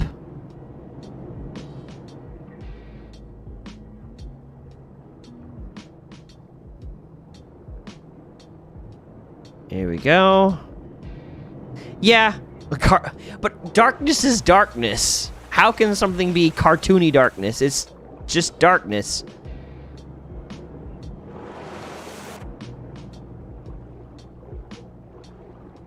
Because Raft has literally the void, while Subnautica has creatures of destruction. Well, I mean, yes.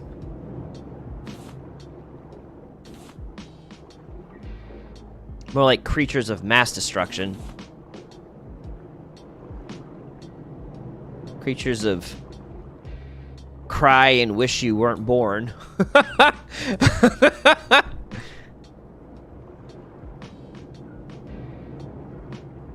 I am not really certain how much swimming power these flippers are giving me. They don't feel like they're giving me that much swimming power. Am I supposed to be impressed?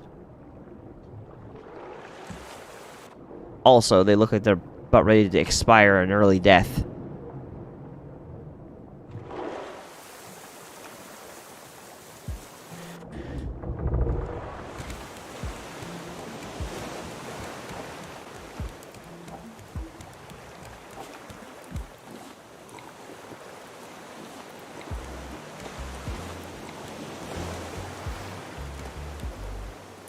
I bet you anything that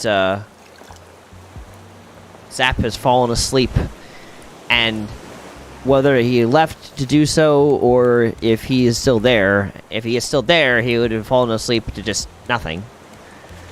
Well, not to nothing, but like he would just fallen asleep.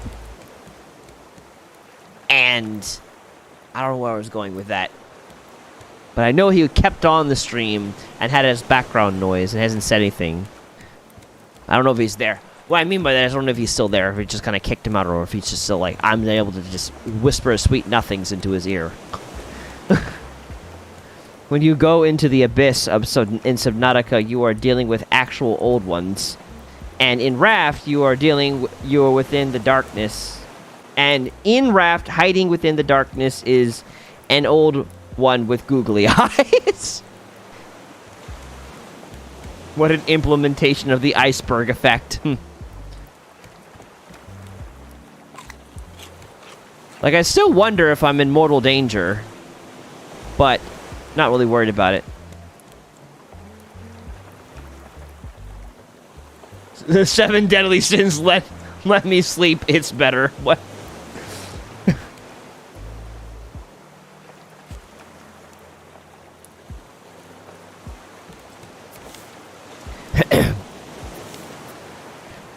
Thinking of which, I was smelting metal. Did I get rid of... Did I put it somewhere? The extra metal that I had? Maybe I did. I don't know.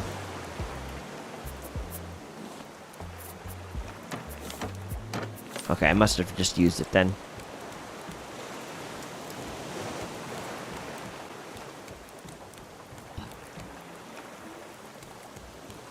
As a reference, axe, I have decided...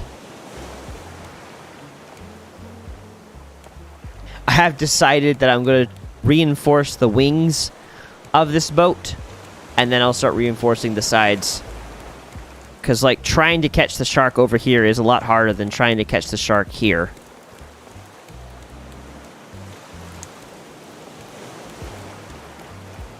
But here, I think, after I use this last piece of metal, this will be a good cutoff point, for real.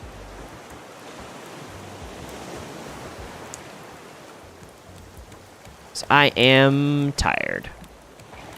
Oh, speaking of which, stop.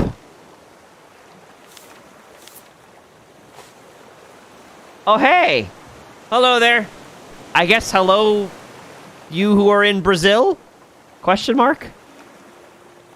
Let's name the boat. I do not know what to name it.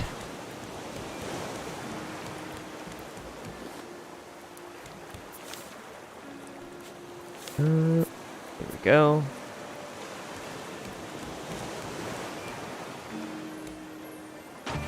There we go. Is there a way to name the boat? Is that even a thing? It sounds like something that would be a thing.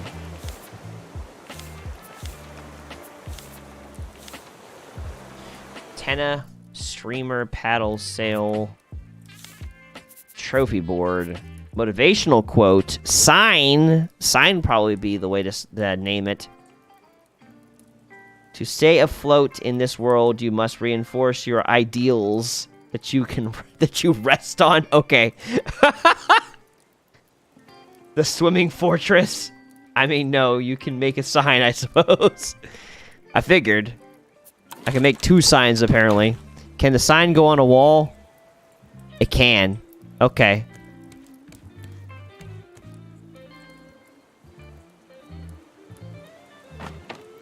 Put one here.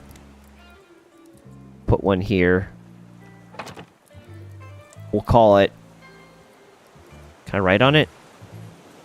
I just have a sign. I can't even write on the sign. What?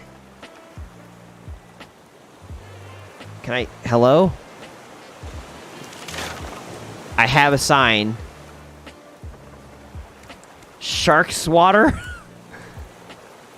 That sounds like a good name. Oh. E. Well, there's a limit to how many letters we can put on it. Remove. Oh, you can hang it like that. SS Minnow Johnson. Okay.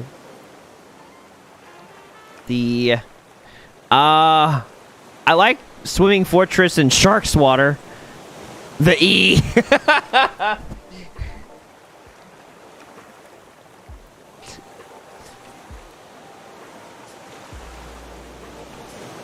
Margarine whipper? No, can't put that. Too much text.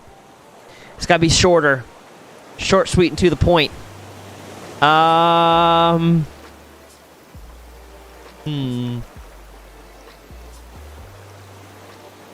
Seabird? That's a fun name.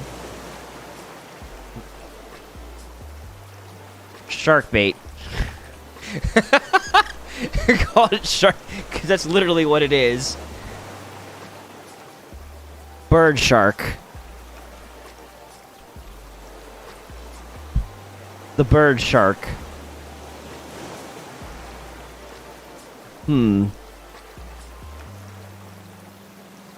SS Water is wet.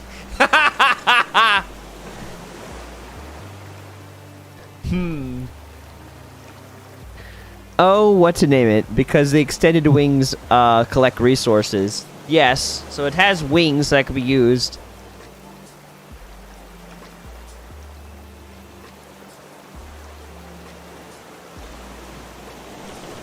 Shark bird. We can call it the shark bird.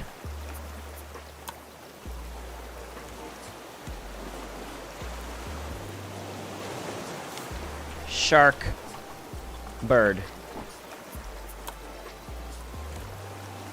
It attracts shark.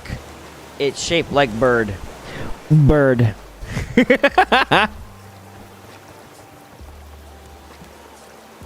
Shark bird.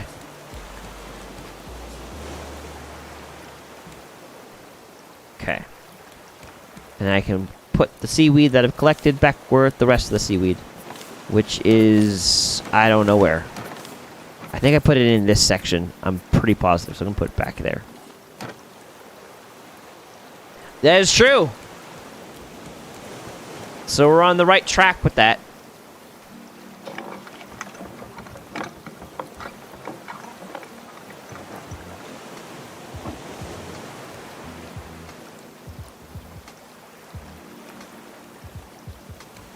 Bye. Just rotate that way. Goodbye. Off to collect more crap from the ocean. And soon, it'll be a metal impenetrable fortress that will just destroy the teeth of anyone who tries to bite it. Talk about you, Margarine, and your BS! Okay. I'm having fun. I'm enjoying this. I need to stop, though. I keep going. I need to stop. Ah! Also, I think part of the reason why we're having a signal issue is because we definitely need more radio towers. Because I see 3 slots and there is only 1 connected. Even though it says requires higher altitude. Now, maybe they need to be on top of these things. That's probably the case. Like, I can have them there. But I think that's what it will take for us to get what we need. Funny enough, I think the U.S. government tried to make an actual plane that swims on top of the water. Uh-oh. Stop. Bad. There we go. I mean, there already is an airplane that can land on water. That one that flies on the water, I'm not so sure, but it wouldn't probably take much for that to happen. Have it glide on water. But anyways, I think this is a good stopping point for me. The Cold War era, okay. Whether or not they succeeded, an airplane that can land on water is definitely a thing now. I've seen they have those big buoy-looking things on the bottom of the wings. Uh-oh. Let me eat. Eat. Eat. Drink.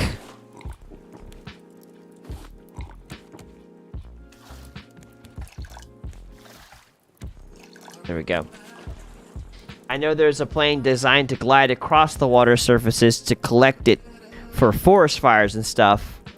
And that is the origins of VTOLS. I have no idea what that is. Voddles. I don't know. Okay, anyways. Alright. I'm gonna save. Save world. World saved. Good. Exit game. Yes. Cool. Alright, cool. Well, I want to thank you guys for watching. If you've enjoyed this stream, I just want to invite you to join us on Discord. The link to that is in the description below, and it is also in the panels if you're on Twitch. But thank you guys for watching. I've enjoyed, and thank you again, Gaming Warrior. Seriously, thank you for bringing the suggestion for. Okay, cool. Thank you for bringing the suggestion to go over the 7 deadly sins and just bring the topic in. It was a unique one that I have not done before with thoughtraid. So it was really interesting. I spent some time, a little bit of extra time planning this time, going over what I wanted to talk about. So, thank you. I really appreciate that. Please continue whenever you have something that's on your mind you want us to talk about. We have a suggestion channel on Discord for that, which you already know of. But for those who come on to this video in the future and don't know, we have a whole channel to bring in suggestions. And I love to look into that topic and provide whatever I can about it. So thank you again. I appreciate it. I love you, Gaming Warrior. Thank you for the suggestion. And again, if you've not done so already when you come across this video, if you enjoyed the stream, you are welcome to join us on Discord because we love to do things together from time to time. What? What?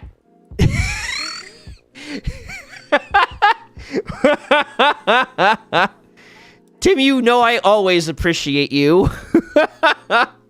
I'm looking forward to when you can be on these streams more often. I also love you too, Tim. I love all of you, and you know that. Gosh.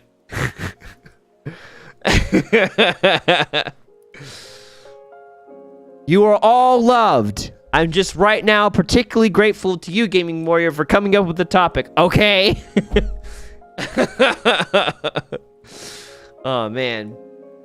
But yes, thank you guys for watching. It's been good. So, I want to bring an update before I end. Just as an update, this Friday, I will not be streaming because it is my mom's birthday. So, I will be there celebrating her birthday. But on Saturday, I will be resuming again, and we will be playing some Ark Survival Evolved. So, this, if you are curious about that, and you have the ability to play that game, this is your advanced notification that that's something we're going to be doing, so you know ahead of schedule. So, if you have any interest in dinosaurs surviving on an island and future technology, Ark is it. But it's a beefy game. It's like 195 gigabytes. It's like really big. So the choice is yours. But that's what we'll be playing, and I'm excited for that because I haven't played Ark in a long time. So just an update. No stream Friday, definite stream Saturday. So there you go.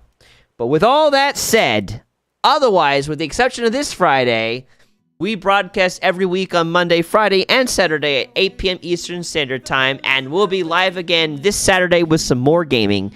We look forward to seeing you then again soon, and I love you guys. You have a good night. I can see far away from where I've been. He says I see a potential. I see a potential in my eyes. I see a potential. I never lost sight of the reason why you're alive. You're alive. You're alive. We sing Jesus, you're alive.